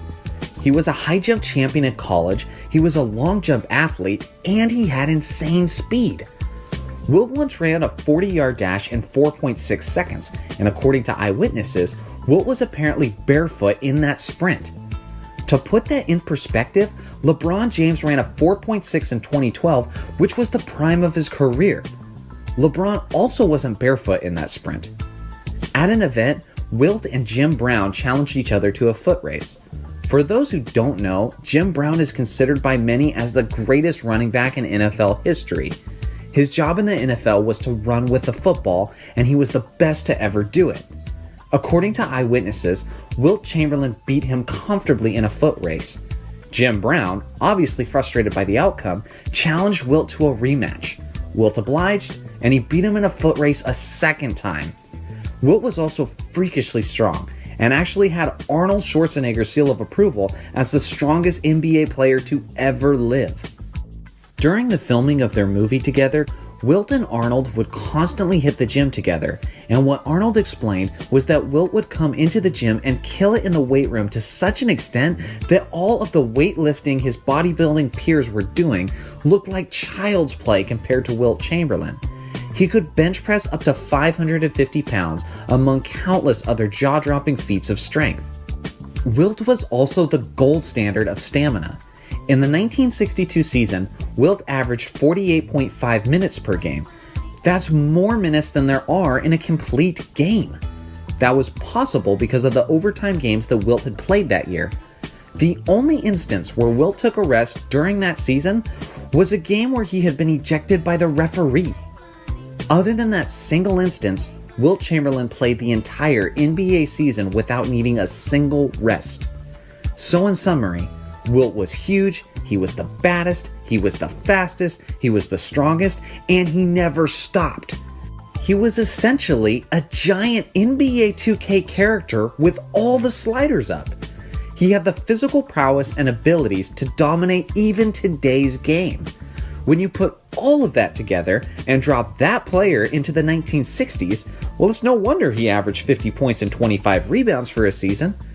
Despite all of his astonishing God-given ability, people still try to diminish his legacy and act as if Wilt's success was more because of the era he played in than because of his abilities. One of the biggest narratives that people will point to was that Wilt Chamberlain played against a bunch of smaller 6'3" white guys in his era, and that's why he dominated. Let me be clear here. This narrative is an ignorant and contagious myth. It's a complete and utter lie, and honestly should be seen as offensive to anyone who witnessed Wilt Chamberlain in his prime and has proper respect for what the man was capable of. The season Wilt averaged 50 points, there were 9 teams in the league, and every team in the NBA, with the exception of one, had at least a 6'10" center to defend Wilt Chamberlain. The Packers had a 6'11" Walt Bellamy. The Celtics had a 6'10" Bill Russell. The Nationals had 7'3" Swade Halbrook. Knicks had a 6'10" Phil Jordan and a 6'10" Darrell Imhoff. Lakers had a 6'11" Ray Felix. Royals had a 6'10" Bevo Nordman. And the Pistons had a 7-foot Walter Dukes. These men were dominated to such an extent that they looked like children up against Wilt, not because of their size, but because Wilt Chamberlain was a beast. To put this in an even greater perspective, the average height of the NBA player in today's game is 6 foot 7 inches tall. The average height of the NBA player in Wilt's playing days was 6 foot 6 inches tall.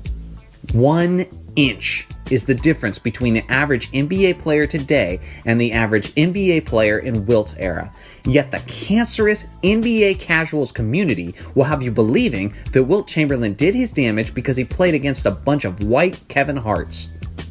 Now listen, I'm not saying that the game hasn't evolved, or that the general athlete isn't greater than the general athlete of years past, to a certain extent. Of course, I believe that definitely to be true, that athletes have evolved. But I think it's absolutely hilarious when people try to use this narrative against legends of years past. If anything, we should be completely awestruck by Wilt Chamberlain's athletic stature coming from a man who played in the 60s. Here's an example of what I mean. It's been well documented, and we're all pretty well aware, that LeBron James takes good care of himself. It's been reported that LeBron spends $1.5 million a year on his body. He uses modern-day training, supplements, and programs, and takes full advantage of them, as he should. Many players in the modern NBA take advantage of modern technology to enhance their athletic abilities. Wilt Chamberlain was an athletic freak who was essentially an overpowered NBA 2K player despite the fact that he played in the 60s. Now imagine taking a young Wilt Chamberlain and placing him in today's modern era, where he was allowed to spend $1.5 million a year on his body and use to his advantage all of the modern training, programs, and supplements. What kind of freak of an athlete will we be talking about then in Wilt Chamberlain? This is why it blows my mind when people try to use the evolving athlete narrative against Wilt Chamberlain instead of for Wilt Chamberlain. So not only was Wilt incredible and played against other big men in his era, but he also had to fight through lots of abuse and would regularly take a beating each game, similar to the beating Shaquille O'Neal had to endure during his playing days.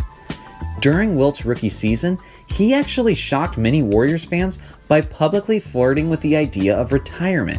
He was tired of constantly facing double and triple teams and absorbing all the hard fouls the opponents were inflicting upon him. Tommy Heinsohn, who was a forward for the Celtics and an opponent of Chamberlain, put it this way: half of the fouls against Wilt were hard fouls. He took the most brutal pounding of any player ever. At this point, we've established Wilt's records, his physical prowess, and his dominance over a legitimate era of basketball. But what about his accolades? Well, he was the Rookie of the Year, he was also the MVP his rookie year, he was the MVP of the league a total of 4 times, he has 7 scoring titles, which were all consecutive, and he led the league in assists once. And he's a 2-time champion and a Finals MVP. All of today's defensive awards and statistics were not calculated in Wilt's prime, but if they had been, he surely would have had more defensive accolades to add to his total. For example, Wilt was the ultimate rim protector. According to several players, Wilt once had a game against the Detroit Pistons where he blocked 26 shots. If that's a little too difficult for you to believe, then you will have to accept 23 blocks as a career high for Wilt, because he blocked 23 shots on a nationally televised game on Christmas Day in 1968 while playing for the Los Angeles Lakers versus the Phoenix Suns. This makes Wilt Chamberlain comfortably the unofficial record holder for most block shots in a single game. Honestly, it makes sense that Wilt would be capable of such numbers. Wilt has the MVPs, records, accolades, and abilities, but still some discredit him for the fact that he only won 2 championships, especially when Bill Russell played in the same era as Wilt and won 11 championships. Wilt's team in Philadelphia and in San Francisco were nowhere close to the overall talent of Bill Russell's Boston Celtics. Russell had guys like John Havlicek, Tom Heinsohn, Sam Jones, Bob Cousy, and Bailey Howell. These were all guys who ended up in the Hall of Fame and were each capable of carrying the Celtics on any given night. Although Wilt had some help, it was never nearly to the extent that Russell had. Not only that, but this was during the generation of no free agency, meaning that really the only way players ended up changing teams is if they got traded. And when your team is stacked and dominating, why would you trade anyone anyway? When you look at it that way, you can begin to see how Wilt could have been the better player, even if Russell's teams were the ones that were always winning. By the time Chamberlain finally joined the Lakers and had greater players around him, he was 32 years old and was only averaging 20 points per game. If Chamberlain had been on the Lakers earlier in his career, the amount of championships for Russell and Chamberlain would likely have been much different. With all of that being said, Wilt Chamberlain still dominated everyone, including Bill Russell, when it came down to the individual matchup statistically. Even Chamberlain's record 55 rebound game came against Bill Russell. One last story for you guys before I wrap this video up. I have a good friend who's a little older than me. He's in his mid-30s and his parents were having a barbecue and invited me and my group of friends over to watch a Warriors game. My friend's dad is almost 70 years old and he's been an NBA fan almost his entire life. Growing up, he watched all the greats play from the 60s, 70s, and 80s, and he still loves the NBA today. The NBA wasn't really popularized until Magic Johnson and Larry Bird arrived in the 80s, so fans like my friend's dad are extremely rare, because not only do you have to be old enough to have seen those eras, but you also have to have loved the NBA before it rose to high levels of popularity. My friend's dad meets each criteria. We were having some drinks, just chillin', when the conversation of the GOAT came up. Us young guys shared some opinions, but then my buddy's dad said Wilt Chamberlain was the greatest. I said, "Really? You've got him over MJ?" And then he looked at me straight in the eyes and said, "Johnny, I've seen Jordan, LeBron, Wilt. I've seen all of these guys with my own 2 eyes. Wilt Chamberlain is easily the greatest player of all time." Now, I'm not telling you that you should believe that Wilt is the GOAT just because some random person I know says so, but his comments did make me think. Are we too quick to rule out generations past? Is our own personal nostalgia or recency bias so strong that we can't even truly consider the greats who came before us? Listen, if a man averaged 50 points and 25 rebounds in today's day, the sports world would be losing their minds. We've become so accustomed to the numbers that Wilt put up that we tend to sweep Wilt's accomplishments under the rug like it doesn't mean anything or like it didn't even happen. It's so long ago and most of us didn't actually see it, so it doesn't resonate with us. But the reality is, a man scored 100 points in a single game by himself against other pro basketball players, and actual people witnessed it and were amazed by it. A man averaged 50 points for a season and 38 points as a rookie. There was a man who dominated his opponent statistically more than any other player in NBA history, and it's not even close. When it comes to comparing the greats and their level of production in their prime, Wilt Chamberlain has no rival. This is why Wilt Chamberlain is the greatest player of all time. Wilt Chamberlain versus Muhammad Ali in the boxing ring. You guys have heard me talk about plenty of crazy things concerning Wilt Chamberlain, but one of the craziest is how he nearly fought the greatest in the sport of boxing, Muhammad Ali. It all started on Howard Cosell's show in 1967 when Wilt challenged Ali to a fight, but it wouldn't gain serious momentum until a few years later. Even at a time when media wasn't nearly what it is today, there was a ton of coverage about this possible fight, as both potential competitors were doing a tremendous amount of trash talking leading up to the event, which was scheduled to be at Madison Square Garden. Although Wilt would be out of his element, he did certainly have the physical advantages, as he was 7 foot 1 inches tall, weighing about 275 pounds, and he had a 92-inch reach, compared to Ali, who was 6 foot 3 inches tall, weighed about 210 pounds, and had a 78-inch reach. When asked for a prediction on the fight, Ali responded with just one word: Timbo! Wilt Chamberlain agreed to fight Muhammad Ali for a total of $500,000 after taxes, but when the time came to sign the papers and make it official, the contract said that Chamberlain would be getting $500,000 before taxes. Wilt, being upset about this, decided to decline the fight. Ali was insistent upon making it work, so he said he would equally split the purse of $1.5 million with Chamberlain, but Wilt refused that too. Even though Wilt made the challenge, Ali was definitely more insistent on making the fight happen. But at the end of the day, Wilt decided that it wasn't enough money to make it worth the time and the effort. Let me know in the comments who you think would have won the fight and in what fashion. This is one of the most frequently regurgitated narratives about basketball in the 1960s, and now that I've heard the most famous analyst in all of basketball make this claim as well, I knew I had to make this video.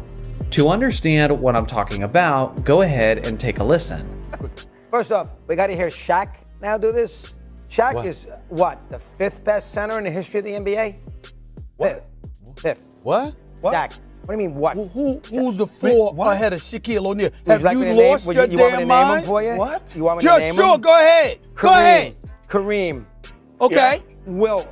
No. I'm not giving it to Wilt. No, you guys are crazy. You're not giving it to Wilt. No. You're not going to put Wilt Chamberlain, who averaged 50 points a game and scored 100 a game in 30 minutes. Who's a foot taller than 99% of the league? Who's a foot taller than 99% of the league? What? Bro, what are you talking about, man? Yeah. Now this clip went viral for a variety of reasons. And just so you know, I will be tackling Mad Dog's take on Shaquille O'Neal, but this video isn't about him. This is about Wilt Chamberlain. Stephen A. Smith responded to Mad Dog's Wilt Chamberlain ranking with my biggest pet peeve in all of basketball, as he stated that Wilt was, quote, a foot taller than 99% of the league. Let me be clear, this is objectively false, and the data can easily be found online. So honestly, it's kind of crazy for someone as old as Stephen A., who claims to love basketball as much as he does, to say something so blatantly ignorant about Wilt Chamberlain. In the 1961-62 NBA season, Wilt Chamberlain famously averaged 50 points and 26 rebounds per game. That feat sounds so insane and outlandish compared to anything else we've ever known, so people have tried to make sense of it for years, so they can at least comprehend it. But unfortunately, that's often resulted in people telling lies, and those lies get perpetuated, and eventually it's become the popular belief. The average height of the NBA player in 1962 was 6 foot 5 inches tall, and last year in the modern NBA, the average height was 6 foot 6 inches tall. The difference was literally just 1 inch. In '62, Wilt played against Walter Dukes of the Detroit Pistons at the center position, who was 7 feet tall and was a 2-time NBA All-Star, and they played against each other 10 times that regular season. Swady Halbrook of the Syracuse Nationals was 7 foot 3 inches tall, which was literally 2 inches taller than Wilt, and Chamberlain played against him 10 times that year. Bill Russell was 6 foot 10 inches tall and was arguably the greatest defensive player in NBA history, and Wilt also played against him 10 times that year. Walt Bellamy of the Chicago Packers was 6 foot 11 inches tall, and that year he averaged 32 points and 19 rebounds, and again Wilt had to play against him 10 times that regular season. Ray Felix of the Los Angeles Lakers was another former NBA All-Star, and he was 6 foot 11 inches tall, and Wilt played against him 10 times. The New York Knicks had a twin tower tandem of Darrell Emhoff and Phil Jordan, who were each 6 foot 10 inches tall, and Wilt Chamberlain had to play against them 12 times that season. And in those contests, he averaged a whopping 54.5 points per game. I just accounted for 62 of the 80 games that Wilt played that season. The only team in the league who didn't have a player over 6'9" was the St. Louis Hawks, who had 3 rotating 6'9" players to defend Wilt, which were Clyde Lovellette, Larry Faust, and Bob Pettit. To a certain extent, Wilt did take advantage of those smaller matchups, as he averaged 54.2 points in those 9 contests. But here's the thing, he still averaged 49.9 points per game in those 71 games against everyone else. It's also funny to me how people act like this is such an unheard of thing in the modern NBA. For goodness sake, Bam Adebayo starts at center for the Miami Heat, and he's just 6'9". Kevon Looney starts as center for the Golden State Warriors, and he's 6'9" as well. In the case of Bam, he's one of the best defensive players in the entire league at the position, as he's earned 4 All-Defense Team selections, regardless of the fact that he's one of the much shorter centers. According to Basketball Reference, there are 17 active players in the NBA today who are 6'9" or shorter, and who play primarily at the center position. As you can see, size isn't everything when it comes to quality basketball. So to then obsessively focus on it as a way to criticize Wilt Chamberlain is simply a casual way of thinking. If you asked Wilt, I'm sure that he would rather play against 7-footers like Walter Dukes and Halbrook rather than play against the much shorter Bill Russell.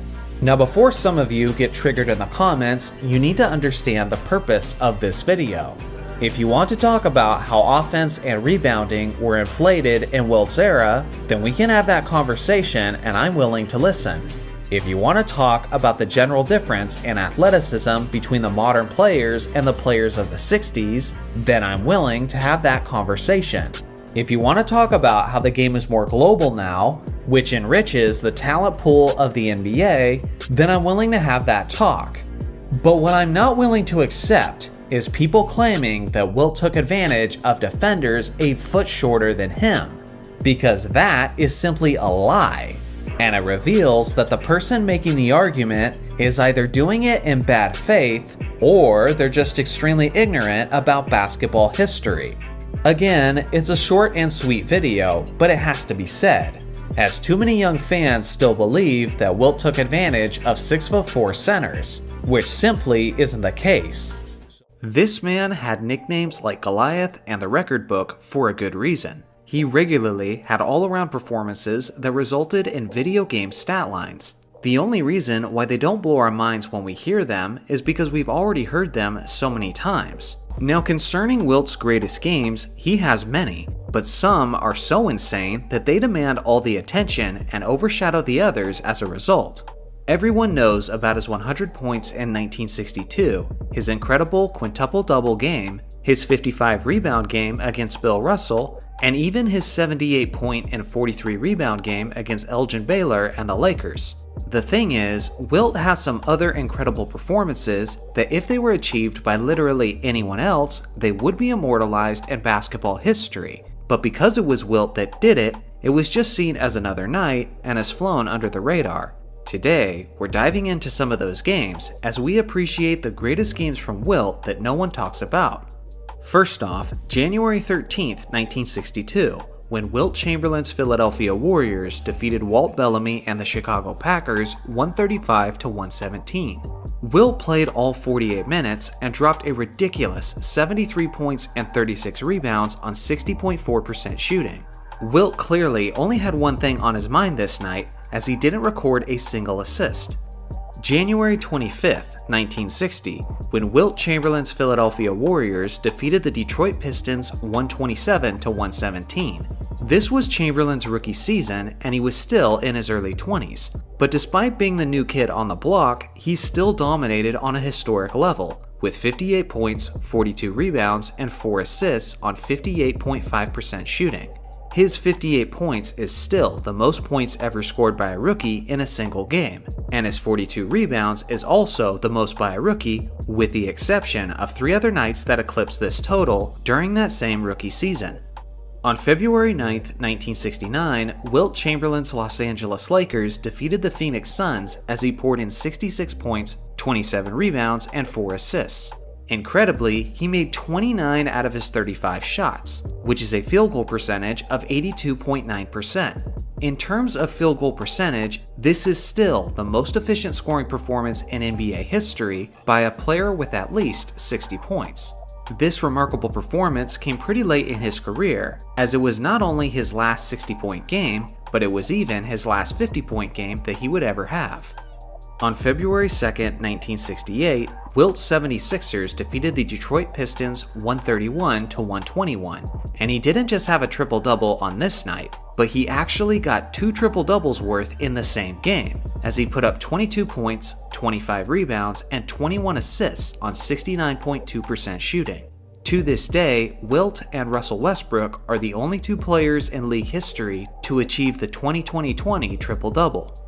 March 31st, 1967, Wilt's 76ers defeated Bill Russell and the Celtics in Game 1 of the Eastern Division Finals, 127-113. Bill Russell is commonly known for outshining Wilt Chamberlain in the postseason, but this was certainly not the case in 1967, as Wilt dropped an unofficial quadruple-double of 24 points, 32 rebounds, 13 assists, and 12 block shots on 69.2% shooting. His 12 block shots were tracked by the respected Harvey Pollock, years before the league made blocks an official stat. If this quadruple-double was recognized as an official achievement, then it would still stand today as the only quadruple-double in NBA playoff history.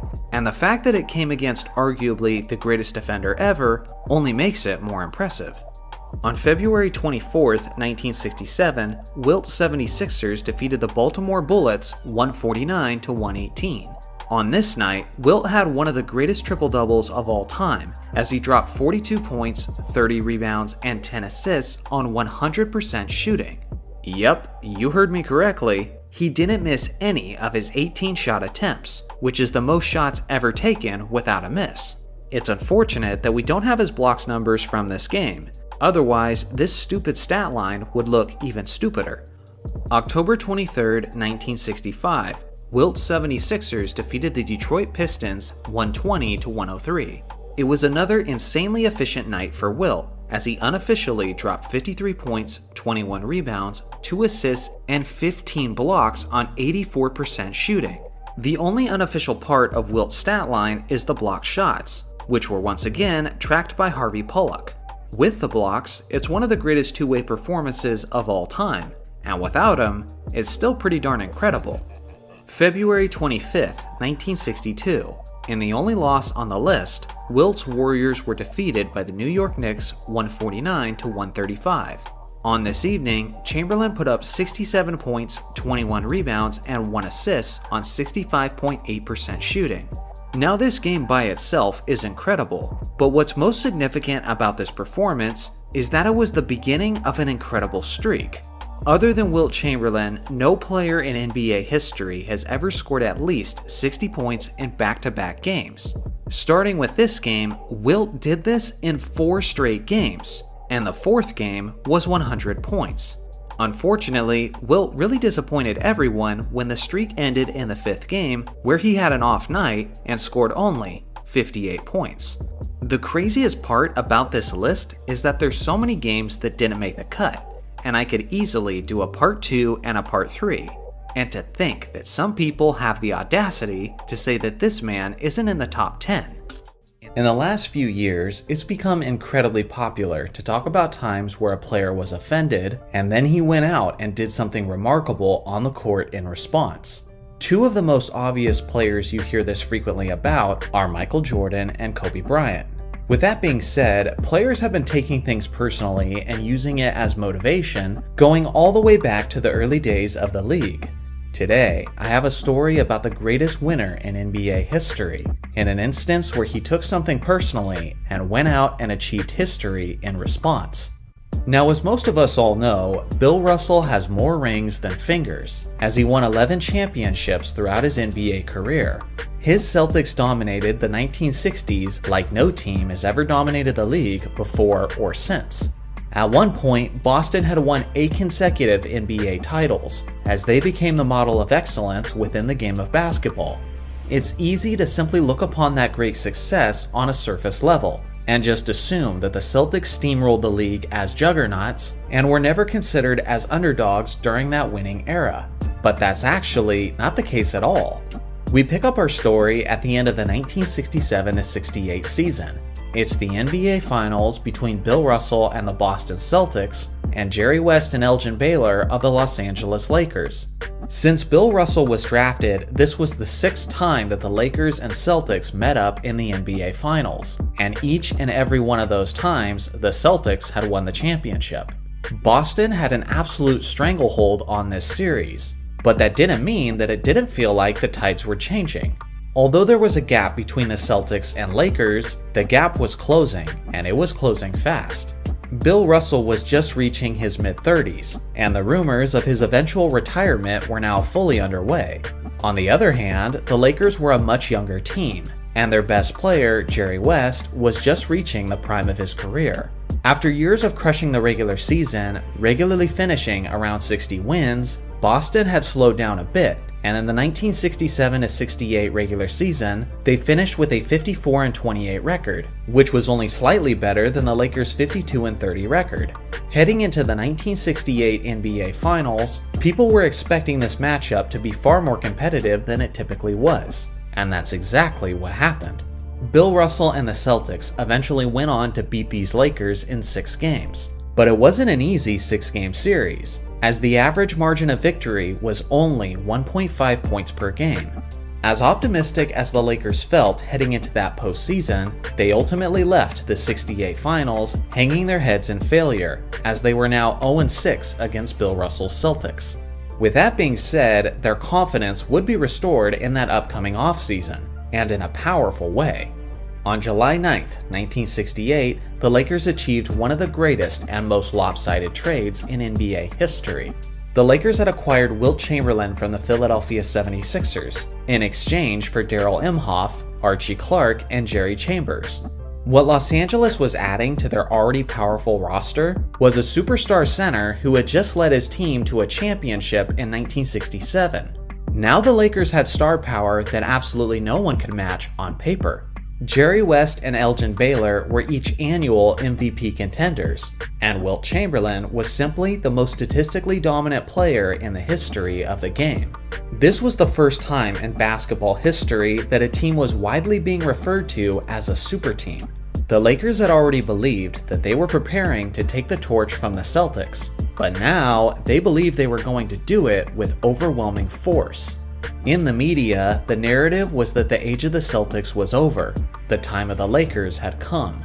The hype was intense, as Los Angeles packed out their first preseason game with an attendance of 12,443 fans, which at the time was the largest basketball crowd that the city of Los Angeles had ever seen. Energized by their new superstar and by their resurrected confidence, the Lakers dominated the regular season, finishing with the best record in the Western Conference. On the other hand, the Boston Celtics were beginning to show their age, and were struggling to a greater extent than they were accustomed to. They finished the regular season with only a 48-34 record, which was the only time during the decade that they finished below 50 wins. At this point in basketball history, only 8 teams made it to the NBA playoffs, which means that these 4th-seeded Celtics barely made the cut. Heading into these playoffs, it appeared to be clear to everyone that the super team Lakers were the team to beat. Despite their mediocre regular season showing, the Celtics hit the switch in the playoffs, tapping into their experience and maturity, as they defeated the 55-win 76ers in 5 games, and then they defeated the 54-win Knicks in 6 games. This set up yet another epic finals matchup between the historic rivals, the Lakers and the Celtics. Now before this, the Lakers and Celtics had met up 6 times in the regular season, and the Lakers won 4 out of those 6 matchups, with the last victory for Los Angeles being a 35-point beatdown in Boston Garden, which took place roughly a week before the playoffs were set to begin. So not only did the Lakers have a better record, and not only were they clearly the more talented team on paper, but they had also been abusing the Celtics all season long. All signs were pointing to this year being a coronation for LA. Of course, some people believe the Celtics would find a way to win yet again, because that's what they always seem to do. but all conventional evidence was pointing to the rise of a new power in the league. When the finals began, things proceeded to go exactly as expected, as the Lakers' Big Three dominated Game 1, scoring 92 points combined between their three-headed monster. After 2 games, the Lakers were in a commanding position, leading the series 2-0. With that being said, Bill Russell and John Havlicek always performed with elite desperation when their backs were against the wall. At the end of Game 6, Boston had successfully done the unthinkable and forced an improbable Game 7 in Los Angeles. Now here's the thing. Heading into Game 7, 3 games had been played in Los Angeles, and 3 games had been played in Boston. The Lakers had won all 3 games in LA, while the Celtics won all 3 games in Boston. With Game 7 being held in the Forum in Los Angeles, the Lakers had every reason to be extremely confident that they were going to win the championship and finally put an end to the Celtics' reign over the league.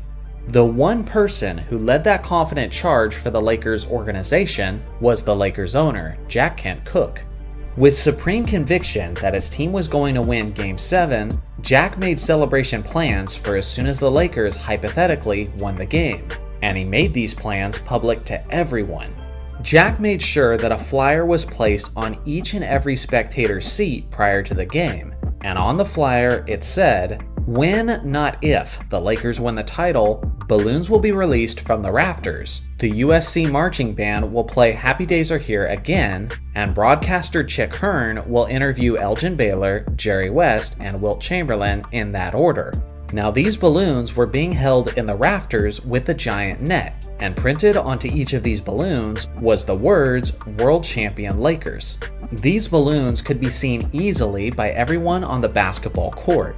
Before tip-off, word reached the Celtics locker room about the Lakers' arrogant celebration plans, and obviously, as competitors, the Celtics players were extremely infuriated, and none of them were more angry than the Celtics leader, Bill Russell.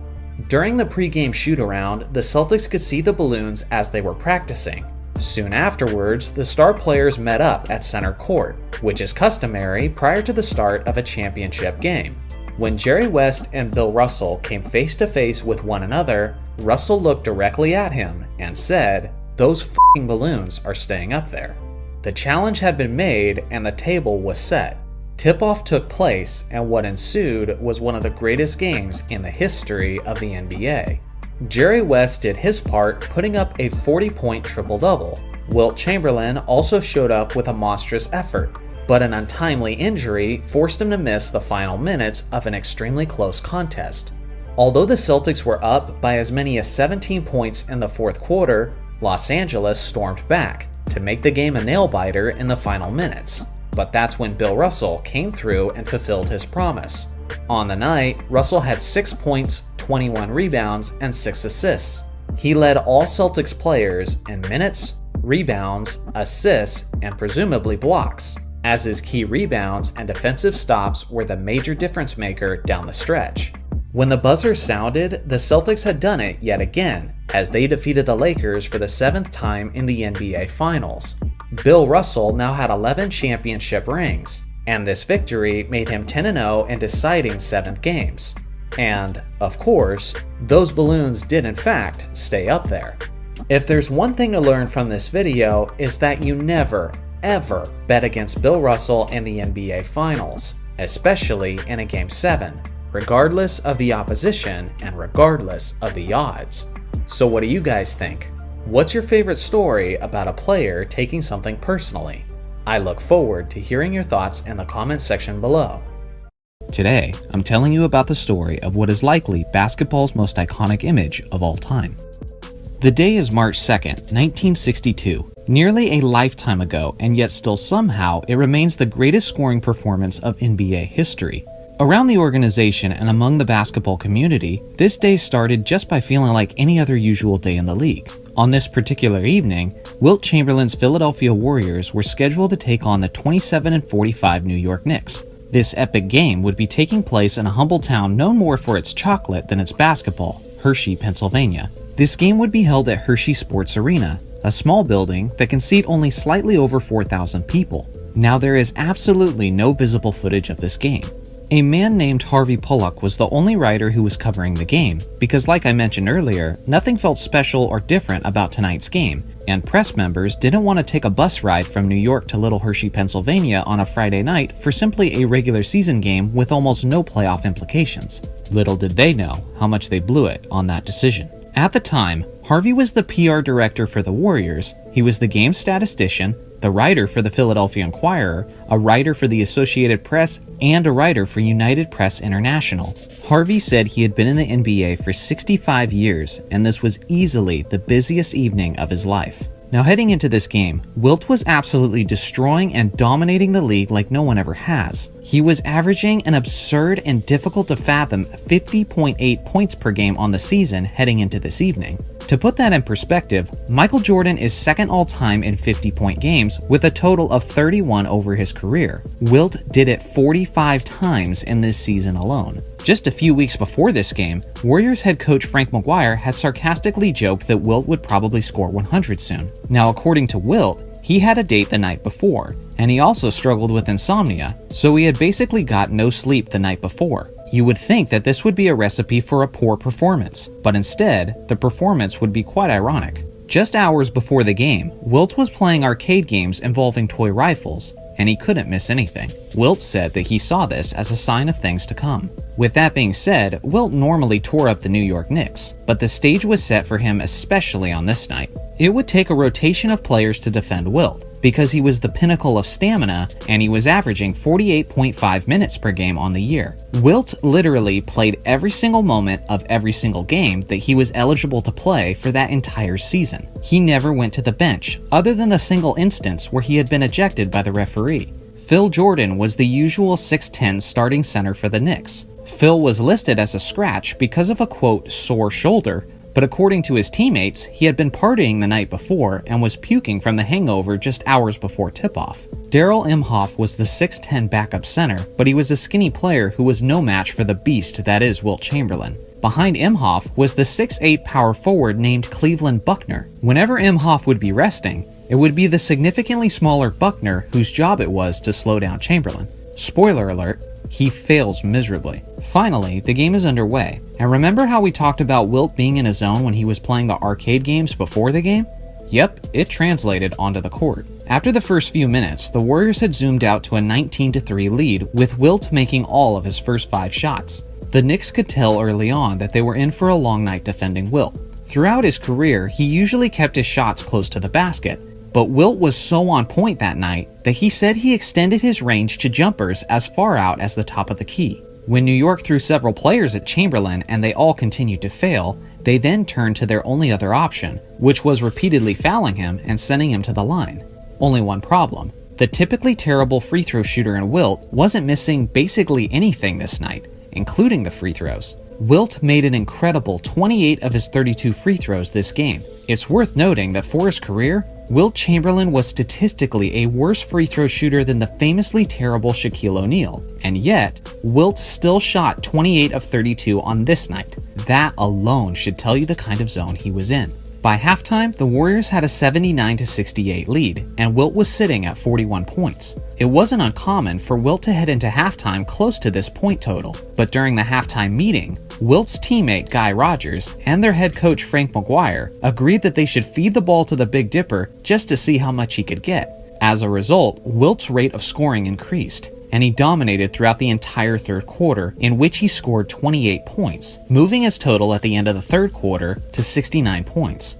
Entering the fourth quarter, and the game is turning into a blowout, with the Warriors holding a 125-106 lead. Wilt had his eyes set on 2 scoring records, and both were already his. When he passed 73 points, he broke his record for the most points ever scored in a regulation game. When he passed 78 points, he broke his record for the most points ever scored in any game. 133-118. History being written tonight in Hershey. The big man has broken the record and he's gone for more. He had 79 points with around 7 minutes left in the fourth quarter. From this point on, Dave Zinkoff, the PA announcer of the Warriors, is announcing Wilt's point total to the entire arena after each basket. You know what's in the fans' mind? They're thinking of the magic number, 100. It was evident to all the Warriors fans and players that the goal was 100. It was also evident to the Knicks players, who did not want to be on the wrong side of history. As Wilt's total continues to climb, there begins to be head games within the game itself. Knicks are down by 20 points with only 4 minutes remaining. For the Knicks, it's not even about getting a win anymore, because the outcome is already decided. It's all about stopping Wilt from reaching 100. The Knicks began to freeze the ball and tried to eat clock each time it was their possession. The Warriors players began intentionally fouling the Knicks to get the ball back to Wilt for more opportunities. Then when the Knicks were on defense, they started fouling the Warriors guards on purpose to send them to the free throw line. That way Wilt can't get any more opportunities to score. The Warriors players then countered by playing hot potato with the basketball and by getting the ball to Chamberlain by any means necessary as quickly as possible. Despite an entire roster whose sole mission was to stop Wilt from hitting the century mark, they still couldn't slow him down. And then, with Wilt sitting at 98 points with just under a minute remaining in the game, the historic moment takes place. 167 to 146. Now let's see if they foul somebody quick. Rodgers throws long to Chamberlain. He's got it. He's trying to get up. He shoots. No good. The rebound, Luckenbill. Back to Chamberlain. He shoots up. No good. In and out. The rebound, Luckenbill. Back to Rucklick. Into Chamberlain. He made it. He made it. He made it. A different dunk. He made it. The fans are all over the floor. They stopped the game. People are running out on the court. 100 points for Wilt Chamberlain. They stopped the game. People are crowding, pounding him, banging him. The Warrior players are all over him. Fans are coming out of the stands. 46 seconds left. The most amazing scoring performance of all time. 100 points for the Big Dipper. So here's the deal. My channel focuses primarily on basketball history. Although I occasionally discuss topics related to the modern game, my brand focuses on generations past. Because of this, most of my viewing audience tends to be boomers and Gen Xers. I imagine many of you guys aren't aware of this ongoing narrative on TikTok and Twitter, and sometimes even here on YouTube. Every day, more and more people are beginning to claim that Wilt Chamberlain's 100-point game never happened. As for myself personally, I do believe that this game happened, and I'll explain why in this video. But at the very least, I can understand why there's some recent skepticism from some modern NBA fans. For one, a 100-point game is so far from anything we've ever seen. We saw Kobe give one of the greatest performances of all time when he dropped 81 points in 2006. And even then, he was still a whopping 10 baskets short of eclipsing Wilt's total. The other reason for the skepticism is the fact that none of Wilt's 100-point game was caught on film. We have a box score and some personal testimonies of what his teammates and opponents witnessed, but not a single highlight. This has led some people to believe that the whole thing is simply a made-up fairy tale. Now, I'm all for a good conspiracy because newsflash, people lie. And I think it's always good to use critical thinking when you're told to believe something. As for myself personally, I'm obviously not old enough to have lived through that time. Since I was not there on that day, I cannot say beyond a shadow of a doubt that this game actually happened. But I can at least explain why I believe it did. Here are my 5 reasons why I believe Wilt scored 100 points. Point number 1. 100 points isn't actually as crazy as it sounds. The season that Wilt allegedly scored 100 points, teams were averaging 118.8 points per game. That is literally the highest scoring season of NBA history. Not only did Wilt average 50 points that season, but Oscar Robertson averaged a 30-point triple-double, and the Lakers' Elgin Baylor averaged 38.3 points per game, which is the highest scoring average by anyone other than Wilt. Simply put, offense was absurdly inflated in 1962, and that's because the pace of play was at a blistering speed. Even without three-point shots, teams were able to produce so much offense, simply because of the sheer amount of possessions that they had. Here's something else to consider.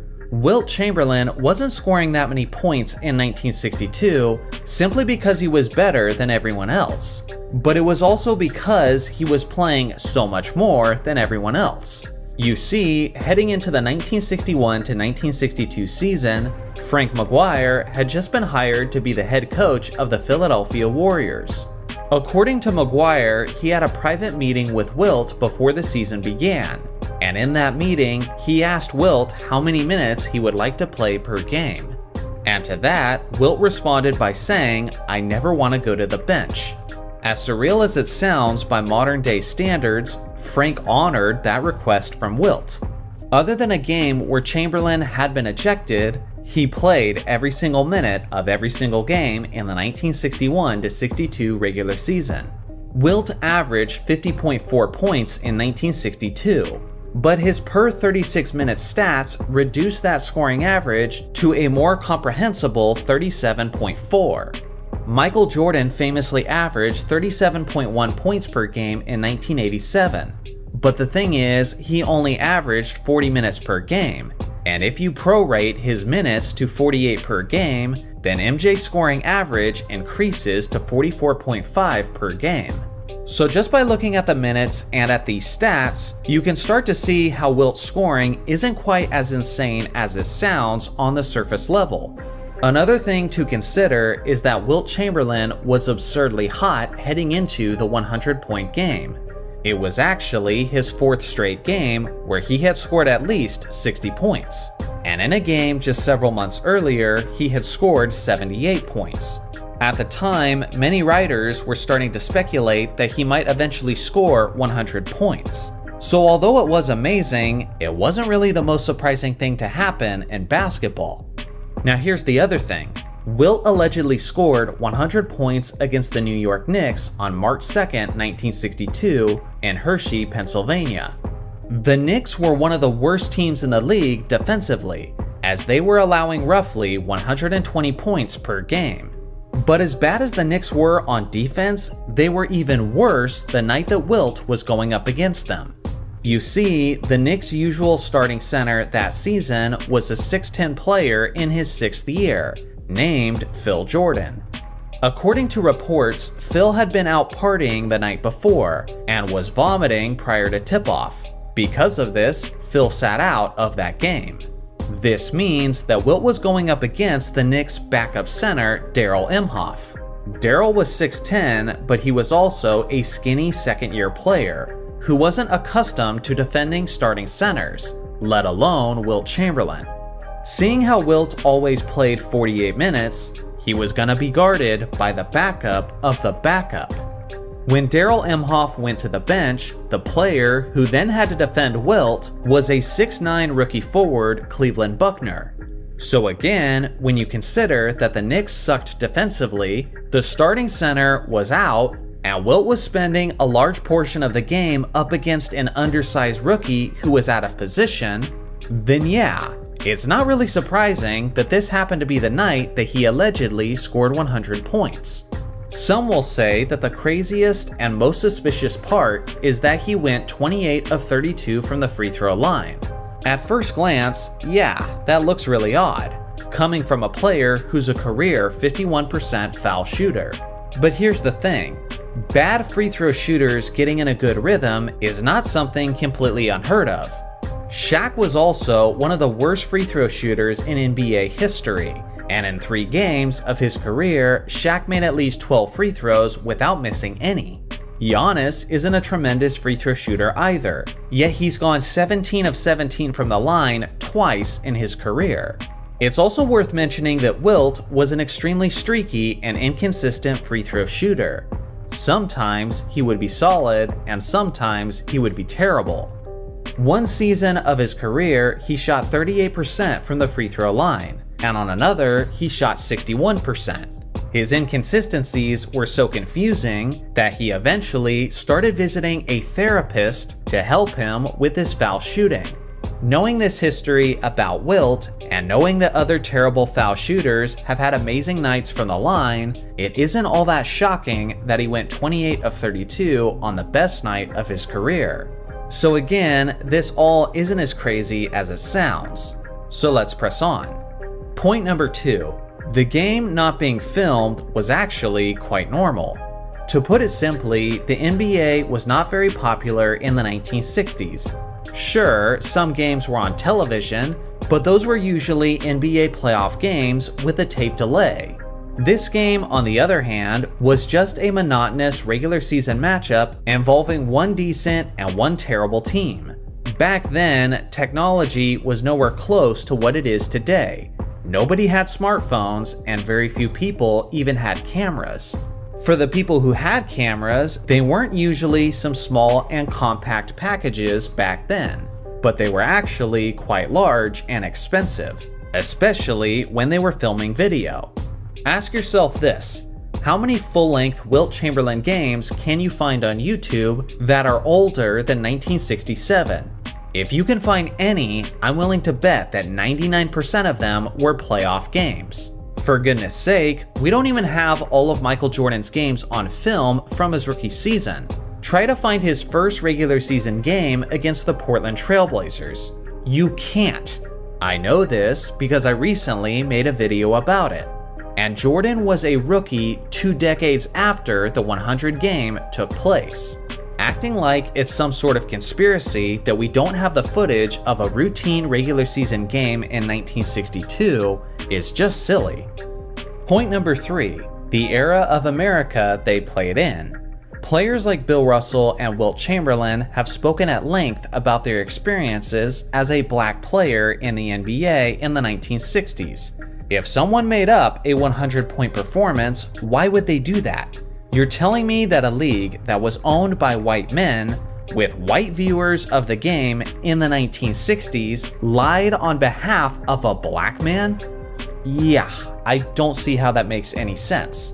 Something else to consider is how the NBA would want this game to be on film. What benefit does the league have by not having footage of the greatest scoring performance in its history? Why would they make that up? If anything, they might stage the performance with a scripted outcome. That way, they have it on film to draw interest to the sport. But the fact that they don't have any footage at all probably drives the league office crazy. And I'm sure they wish Kobe's 81 was actually the top scoring performance. That way, they can monetize it and promote it as such. Point number 4, the credibility of the eyewitness. According to reports, roughly 4,000 people were in the arena when Wilt Chamberlain scored 100 points. But what almost no one ever mentions is the official statistician. This is Harvey Pollock, and he is in the Hall of Fame. Harvey passed in 2015, but before that, he worked as an official NBA statistician for over 60 years.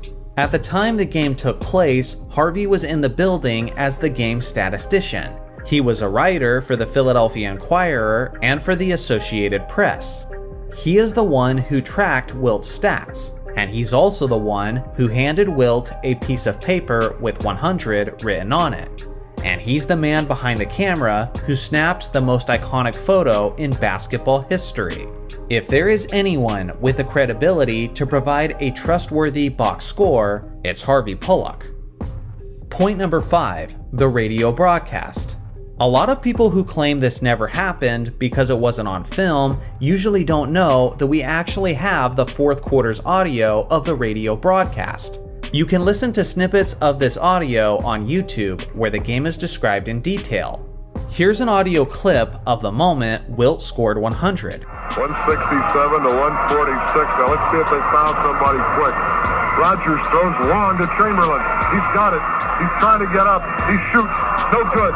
The rebound, Luckenbill. Back to Chamberlain. He shoots up. No good. In and out. The rebound, Luckenbill. Back to Rucklick. Into Chamberlain. He made it.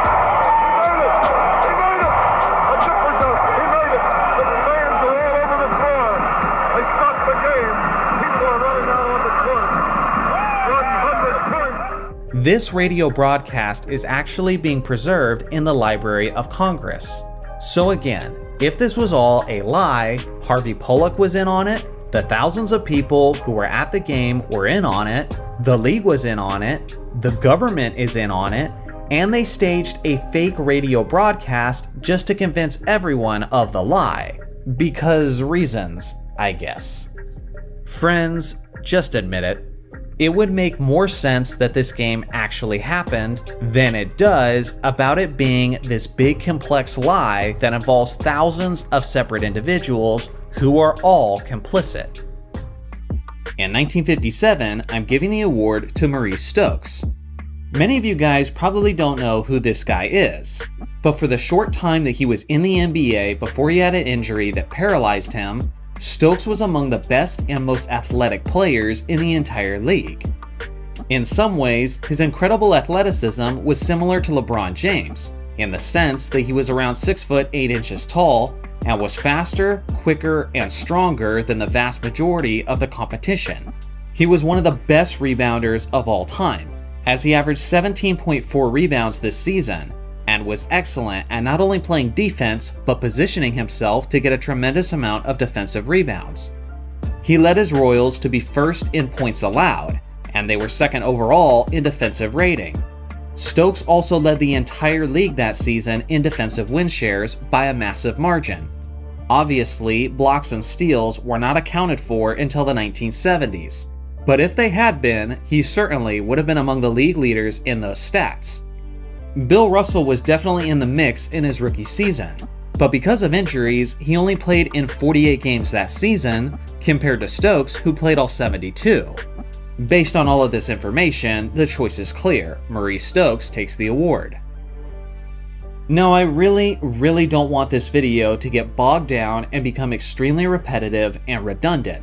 So for this next part, I'm going to clump together quite a few DPOYs, and it may stun some of you.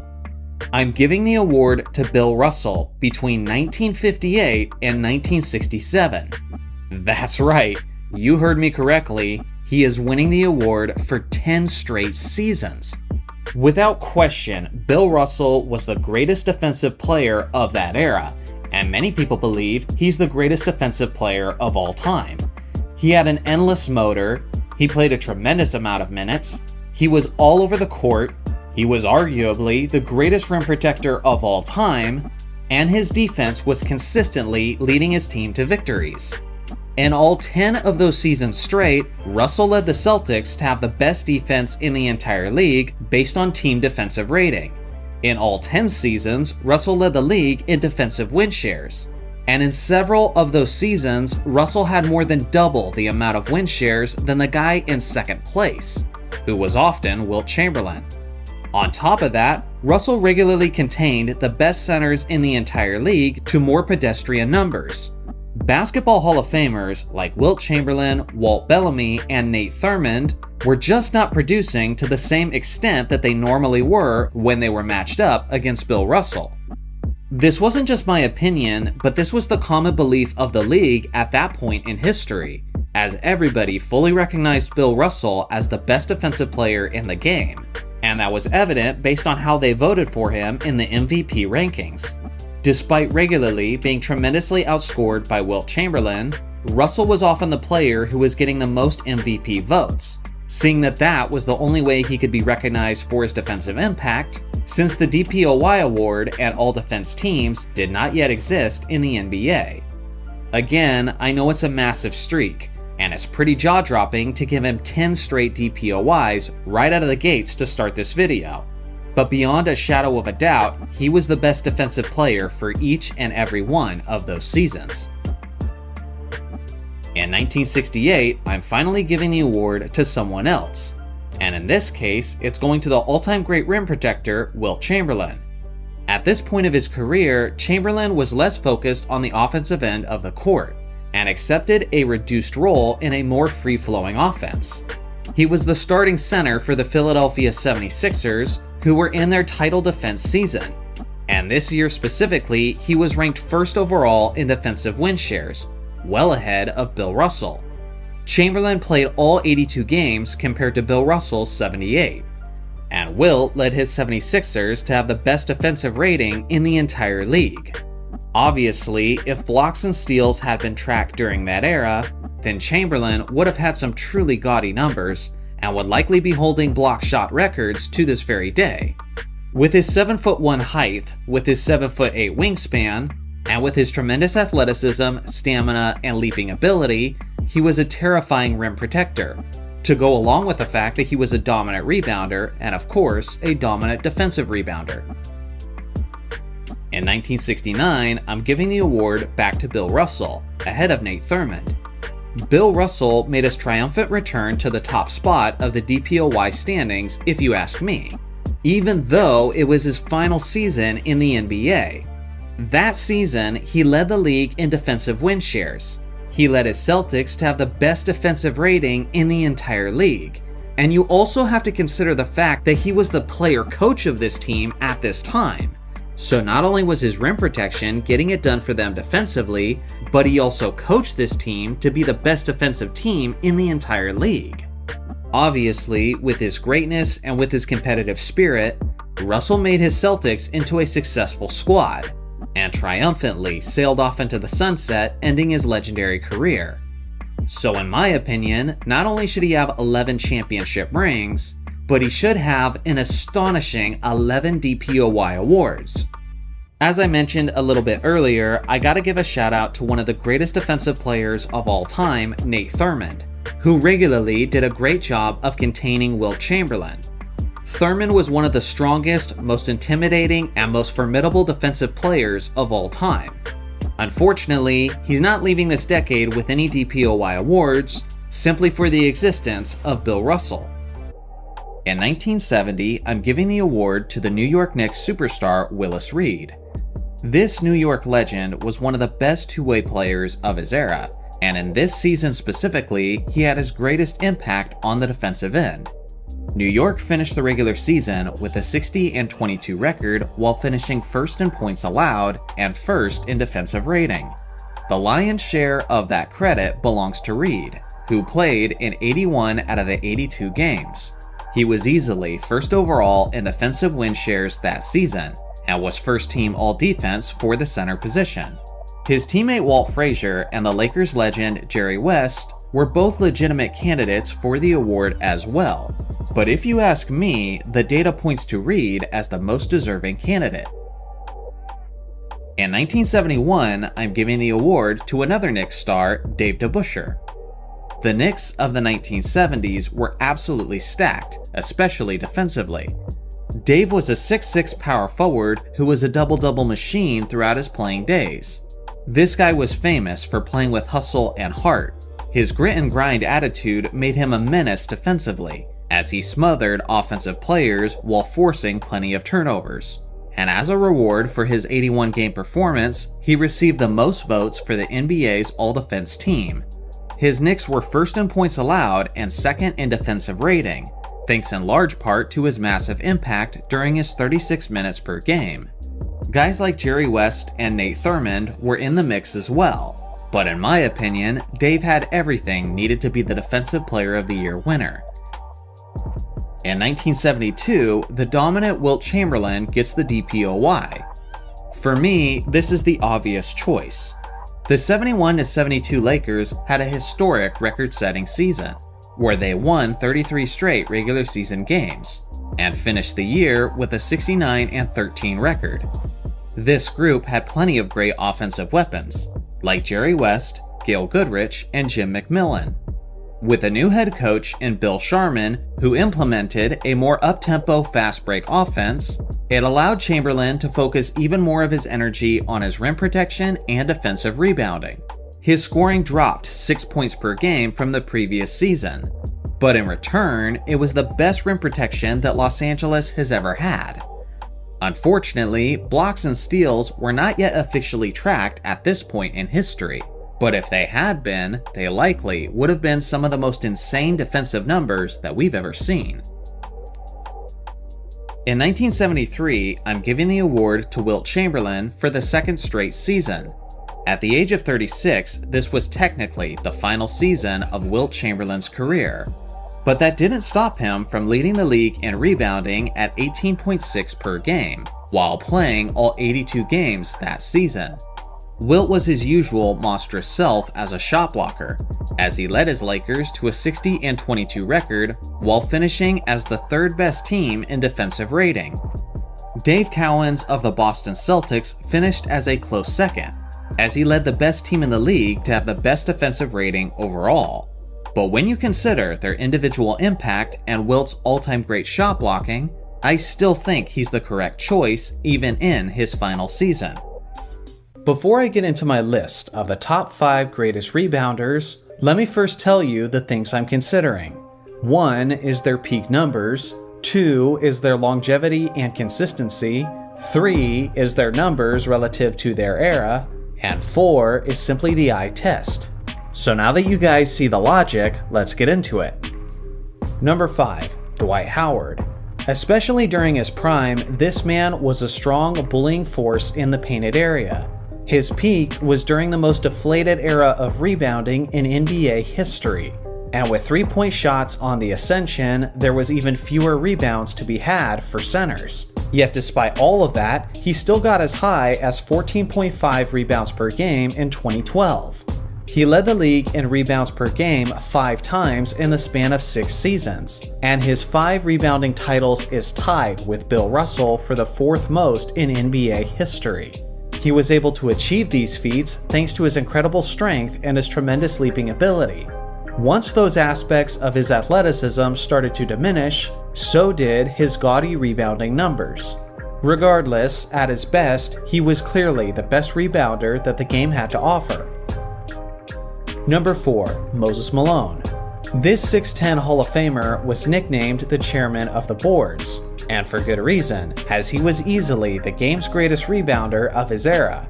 Beyond that, I think it's pretty indisputable that he was the greatest offensive rebounder of all time, as he's the game's all-time leader in that category by a wide margin. And that's not just a product of his longevity either. In fact, Malone has all of the top 3 spots for the highest seasonal average of offensive rebounds per game. In total, Moses led the league in rebounds per game 6 times in his career, getting as high as 17.6 in 1979. His intelligence and hustle led him to be an absolute monster on the boards. And if second chance opportunities are something that means a lot to your rankings, then you could certainly argue that he should be even higher. Number 3, Bill Russell. This legend is usually overshadowed for the fact that he was the 2nd highest rebounder of his own era. But with that being said, he's still definitely worthy of a top 5 spot. Over the entirety of his career, he averaged 22.5 rebounds per game, which is utterly insane, and he got as high as 24.7 in 1964. Now obviously, the 1960s were the most inflated era ever when it comes to getting rebounds, and I'll touch on that more in a bit. But even with that being considered, Russell's numbers were still wildly impressive.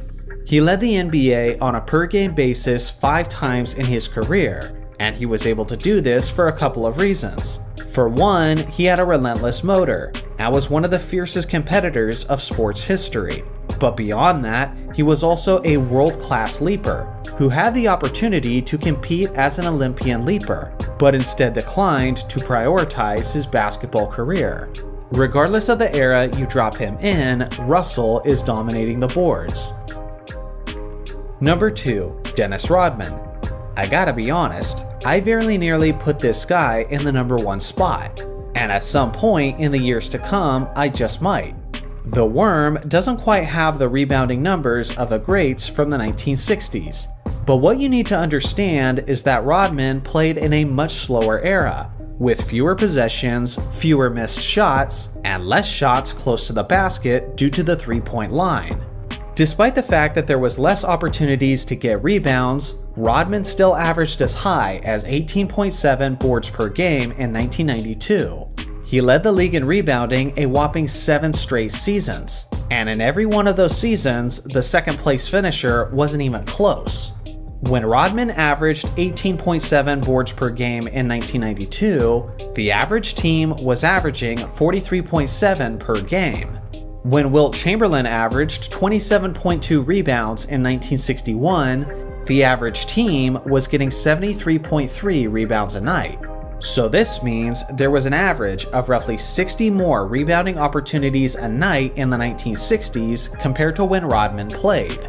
If you prorate Rodman's 1992 season to the 1961 season, Based on the percentage of rebounds he got, he would have averaged a stunning 31.4 rebounds per game, which is easily the highest ever.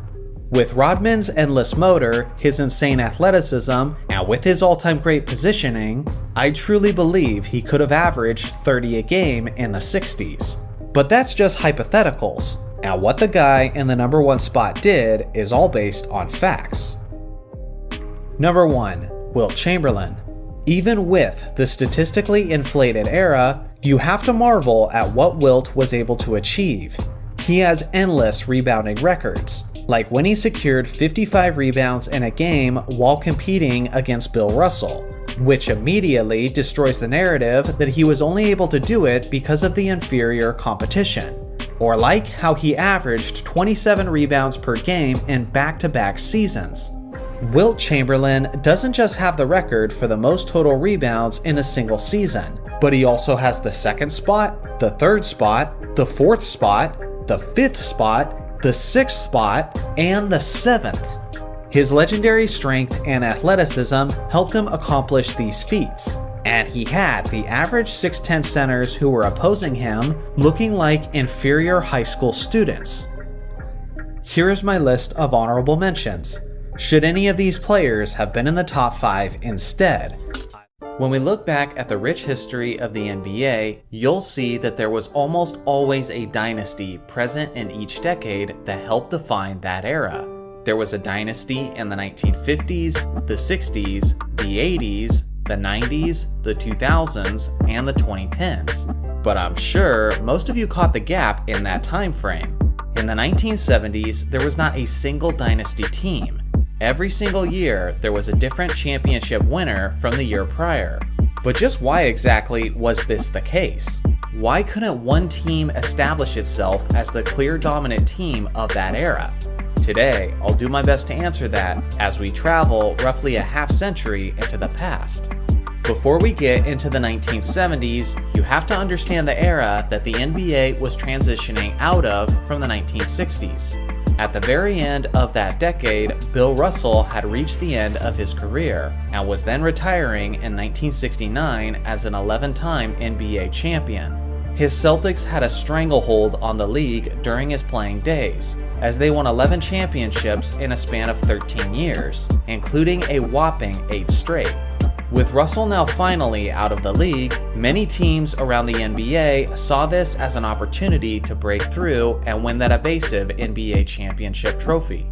The Celtics would obviously take time to acclimate after the giant void that was left by Russell's retirement, but with a young remaining superstar in John Havlicek, it wouldn't take them terribly long to rebuild a title contender once again.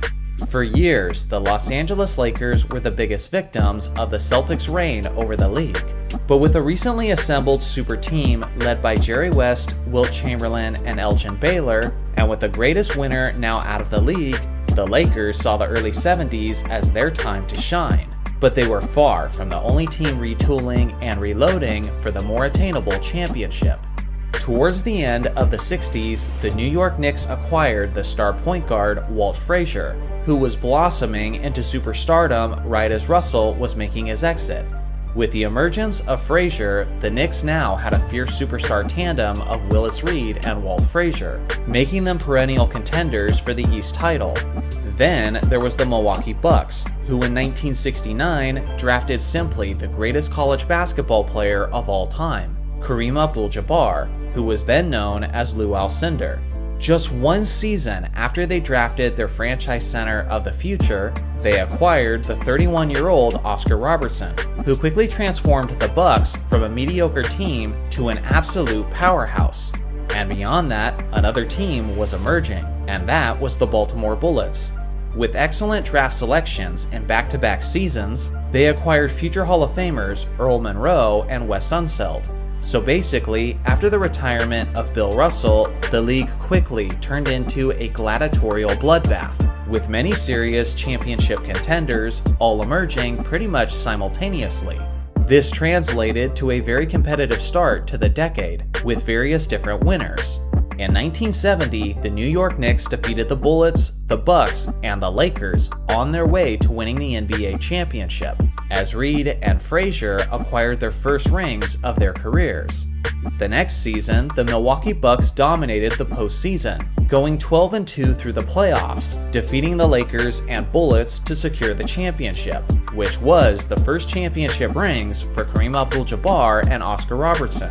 To this day, the 1971 Bucks are considered as one of the greatest teams in basketball history. Then it was the Lakers' turn, and in 1972, they found their dominant stride, as they won an NBA record 33 straight regular season games. They also ended that regular season with a 69-13 record, which at the time was the best the league had ever seen. In the playoffs, they defeated the last two champions, the Knicks and the Bucks, as the Lakers won their first championship since the 1950s. Now at this point, the Celtics had re-emerged as serious title contenders, thanks to their superstar tandem of John Havlicek and the recently drafted Dave Cowens, who was being groomed to be the center to carry the torch after Bill Russell. The Celtics went 68-14 throughout the 72-73 regular season. But this was the New York Knicks' year to return to the mountaintop, as they defeated the Bullets, the Celtics, and the Lakers to win the 1973 championship. Then in 1974, Havlicek and Cowens successfully returned the Celtics to the Promised Land, as they defeated the Knicks and the Bucks to secure their first championship since the departure of Bill Russell. Now with this much talent, and with this many teams being capable of being championship winners, you would think that one of them would go on to establish themselves as a dynasty. But that's when the league started to go through a significant transition once again. Wilt Chamberlain retired from the Lakers in 1973, Willis Reed retired from the Knicks in 1974, and Oscar Robertson retired from the Bucks in 1974, which would lead to them missing the playoffs the following season, regardless of the fact that Kareem was clearly the best player in the league. With all of these legendary veterans retiring, this opened up the league for younger and newer championship contenders. This led to Rick Barry and the Golden State Warriors winning the championship in 1975, regardless of the fact that they only won 48 games throughout the regular season. In 1976, the Celtics won the championship again, winning their second title in 3 years, appearing as if they were on the verge of becoming a dynasty. But the thing is, John Havlicek was now in his late 30s, and was on a steady decline as he quickly approached his retirement. Along with that, Kareem Abdul-Jabbar had been traded from the Milwaukee Bucks, because he felt that the Midwest culture didn't fit his needs. The Lakers team that he was traded to was actually a pretty awful rebuilding squad, after the retirements of Jerry West and Wilt Chamberlain. Because of this, Kareem was essentially removed from the championship picture for the foreseeable future, naturally stopping him from being the dynasty leader of the 70s. Later on, everything suddenly got more competitive for everyone in the league, because in August of 1976, the NBA merged together with the ABA League. Essentially, the NBA retained its name while acquiring 4 ABA organizations and the ABA's players across the league. The 4 teams were the New York Nets, the Denver Nuggets, the Indiana Pacers, and the San Antonio Spurs.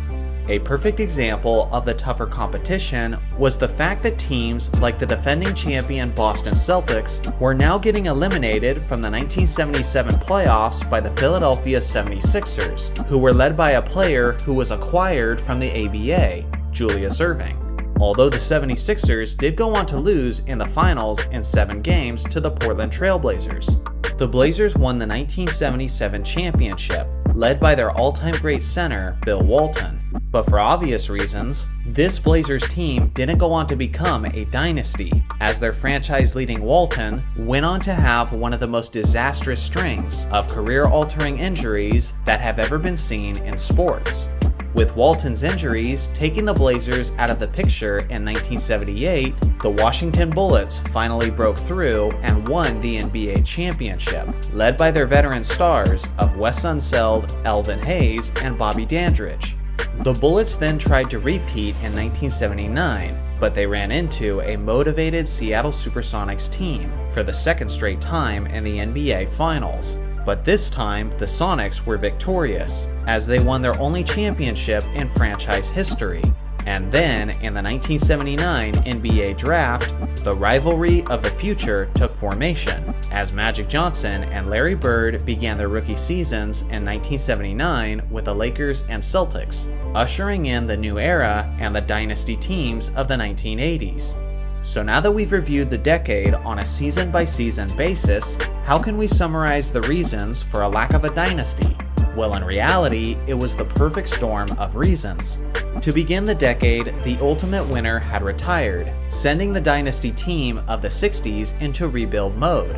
The early 70s saw the emergence of many fierce championship contenders, making the prospect of a repeat champion a near impossible outcome. In the mid-70s, veteran superstars on the usual contending teams were retiring left and right, paving the way for new title contenders within the league. The merger in 1976 immediately improved the competition within the league and shook up the power rankings of the NBA as they knew it. Injuries and trades ruined the possibility of all-time great centers becoming dynasty leaders. After the retirements, the trades, the injuries, and the merger, well-balanced and competitive teams alternated championships until the arrival of Magic Johnson and Larry Bird, thus reintroducing dynasties right as the 1980s began. Ultimately, it all makes sense, but with all of the intricate moving pieces creating the perfect storm for a decade of parity, it kind of reveals just why a dynasty-free era is so rare within the NBA. Do you think we'll ever see an entire decade of NBA parity ever again? Is that something that would be good or bad for the NBA? What I'm about to show you just casually happened in an NBA basketball game, and it is simply one of the most athletically impressive things that you will ever witness in your life. It happened just recently, on October 25th, 2024, in a game with the Indiana Pacers and the New York Knicks. In their own building, New York was winning the game by 31 points with just moments left in the third quarter.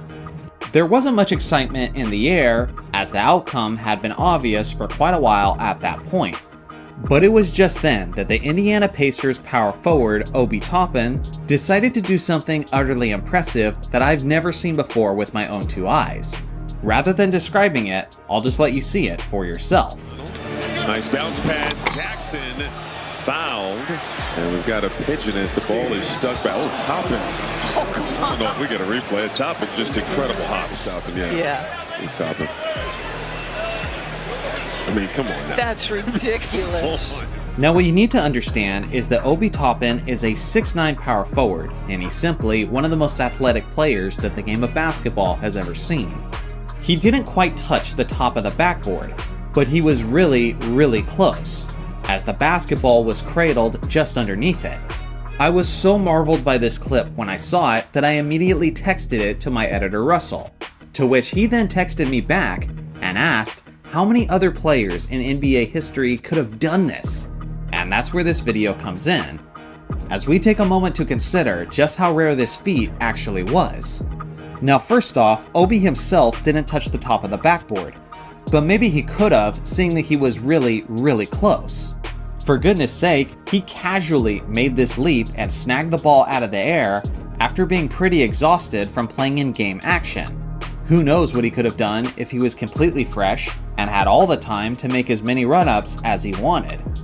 Now first, I need to let you guys know that touching the top of the backboard isn't in fact impossible, because a young man who goes by KO plays in college for the Memphis Tigers, and in 2023 he made one of the most impressive leaps that we've ever seen, as the 6'10" forward leapt so high that he was able to reach to a measurement equal to the top of the backboard. So at the very least, we know it can be done. But let me paint a picture of just how difficult this is. The average height of the NBA player has been between 6'5" to 6'7" inches tall. A 6'5" player with a 9-foot reach, which is already pretty significant for a player of that size, would then need a 47-inch vertical leap in order to reach the top of the backboard. Some of the greatest leapers in NBA history only get as high as 40 inches off the ground, which is still utterly impressive. So it goes without saying that if there's any players who can do this, they are in a very, very exclusive group. With that being said, a lot of players have claimed that they've achieved the feat. Among those guys saying that they've touched the top of the backboard are Bill Russell, Wilt Chamberlain, David Thompson, Vince Carter, Dwight Howard, James White, and Shawn Marion. But unfortunately, there is no video proof of any of these players achieving the feat. So I'm really interested to hear your suggestions and opinions in the comments section below. But what I'm going to do is say the players who could possibly have done it, and then I'm going to list off the players that I believe could have actually done it in their prime. So first for the maybes. Darrell Griffith, who is known as Dr. Dunkenstein. He stood at 6 foot 4 inches tall, and reportedly, he had a 48-inch vertical leap heading into his rookie NBA season. That is a ridiculous vertical leap if it is in fact true. But standing at only 6 foot 4 inches tall, he would still only barely make it to the top of the backboard if his vertical leap was in fact that high. Another player is Julius Erving, who was one of the greatest leapers in NBA history, but I'm going to say he probably couldn't have done it. A guy who claims to have done it is the 6'7" forward Shawn Marion, and they did call him the Matrix as he was one of the best athletes of his era. With that being said, I never saw him achieve a dunk or a leap where his head was clearly above the rim, so I'm going to say he probably couldn't have done it. Another guy is the 6'6" Zion Williamson, who coming into the NBA was one of the most athletically gifted and explosive players that we've ever seen. But again, at only 6'6", I think he'd have a tough time doing it and probably come up just a bit short. Then there's the 6'8" Tracy McGrady, who before the injuries was a legitimate superstar and an athletic freak. With that being said, I don't think he had the same vertical leap as his teammate Vince Carter, so even at 6'8", I do think he'd be a little short. Then there's James Flight White, who stands at 6'7", and this guy has been known to dunk from the free throw line and is a crazy athlete in his own right. He might be able to do it, but I'm not so sure. There's Dominique Wilkins, who stands at 6 foot 8 inches tall, and although he was a thunderous and ferocious dunker, I think he's a little short. There's Aaron Gordon, who famously put on one of the greatest dunk contest performances of all time, and at 6'8", he might get close, but I don't think he's making it. There's Giannis Antetokounmpo, who stands at 6 foot 11 inches tall and has quite the wingspan. He might actually get close, but unlike some of these other guys, his vertical leap isn't quite as explosive, so he's probably a bit short. Zach LaVine is 6 foot 5 inches tall, so personally I think he'd be a bit short, seeing that he'd need something ridiculous like a 47 or 48 inch vertical leap. There's the 6 foot 4 Shannon Brown, who during the late 2000s was doing some of the most ridiculous things that I've ever seen a player in a Lakers uniform do. But at only 6 foot 4 inches tall, it's nearly impossible. Then there's Dwight Howard, who is 6 foot 10 inches tall and was an athletic freak in his prime. The other thing is that Dwight Howard did dunk a basketball on a 12-foot rim in the NBA dunk contest, and honestly, he did it pretty casually. So there is a chance that he could actually reach 13 feet high and touch the top of the backboard. Then there's David Thompson, who was one of the guys who claimed he could do it, and even some of his peers said he could do it as well.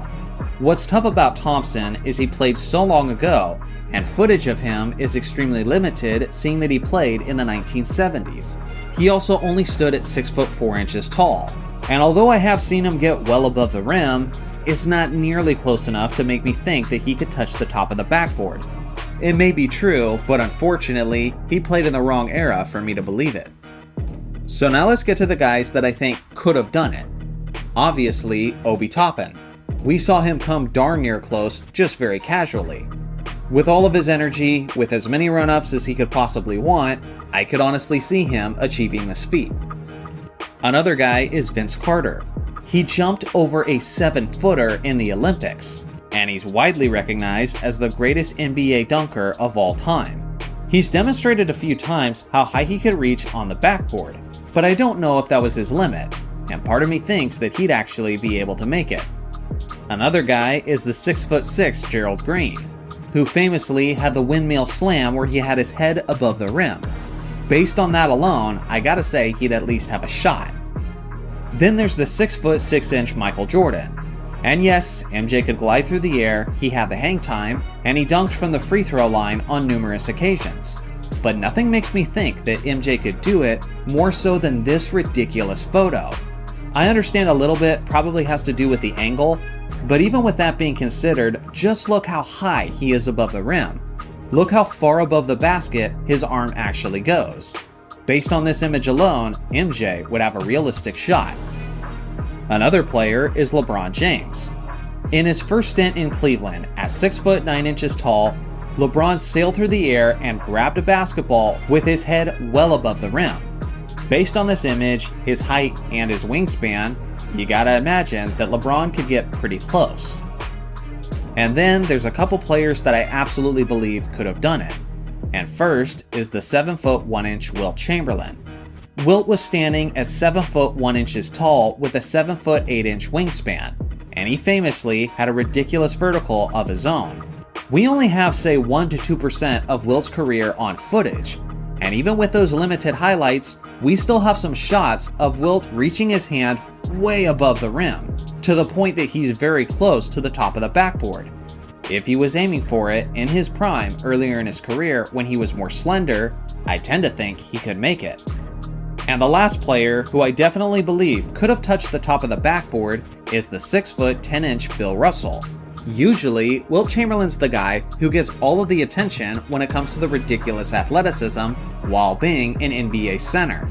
But Russell was an absurd athlete in his own right, and from a leaping perspective, he was arguably even more impressive. What a lot of people don't know about Russell is that he was actually a track and field athlete, and at one point in his track career, he was listed as the 2nd greatest leaper in the USA and the 7th highest leaper in the entire world. For goodness sake, in 1956, Bill Russell was competing in the high jump competition, and he jumped 6 foot 9.25 inches high, and that tied the mark that was set by Charlie Dumas. Charlie Dumas would later go on to play in the Olympic Games, while Bill Russell opted to follow his basketball career instead. The thing is, Charlie Dumas, who tied Bill Russell for the highest jump, went on to win the gold medal in the Olympic Games. So not only was Russell a world-class leaper, and not only did he have ridiculous hops for a guy standing at 6 foot 10 inches tall, but he was quite possibly the highest leaper in the entire world in 1956. But unfortunately, we didn't get to see him compete in the Olympic Games due to his NBA career. There may be a few NBA players that I think could do it, but none of them am I more sure of than Bill Russell. So what do you guys think? Who is an NBA player, past or present, who you think could touch the top of the backboard? I look forward to hearing your thoughts in the comment section below. Thanks for watching as always, make sure to like and subscribe for more basketball content, and I'll see you guys in the next video.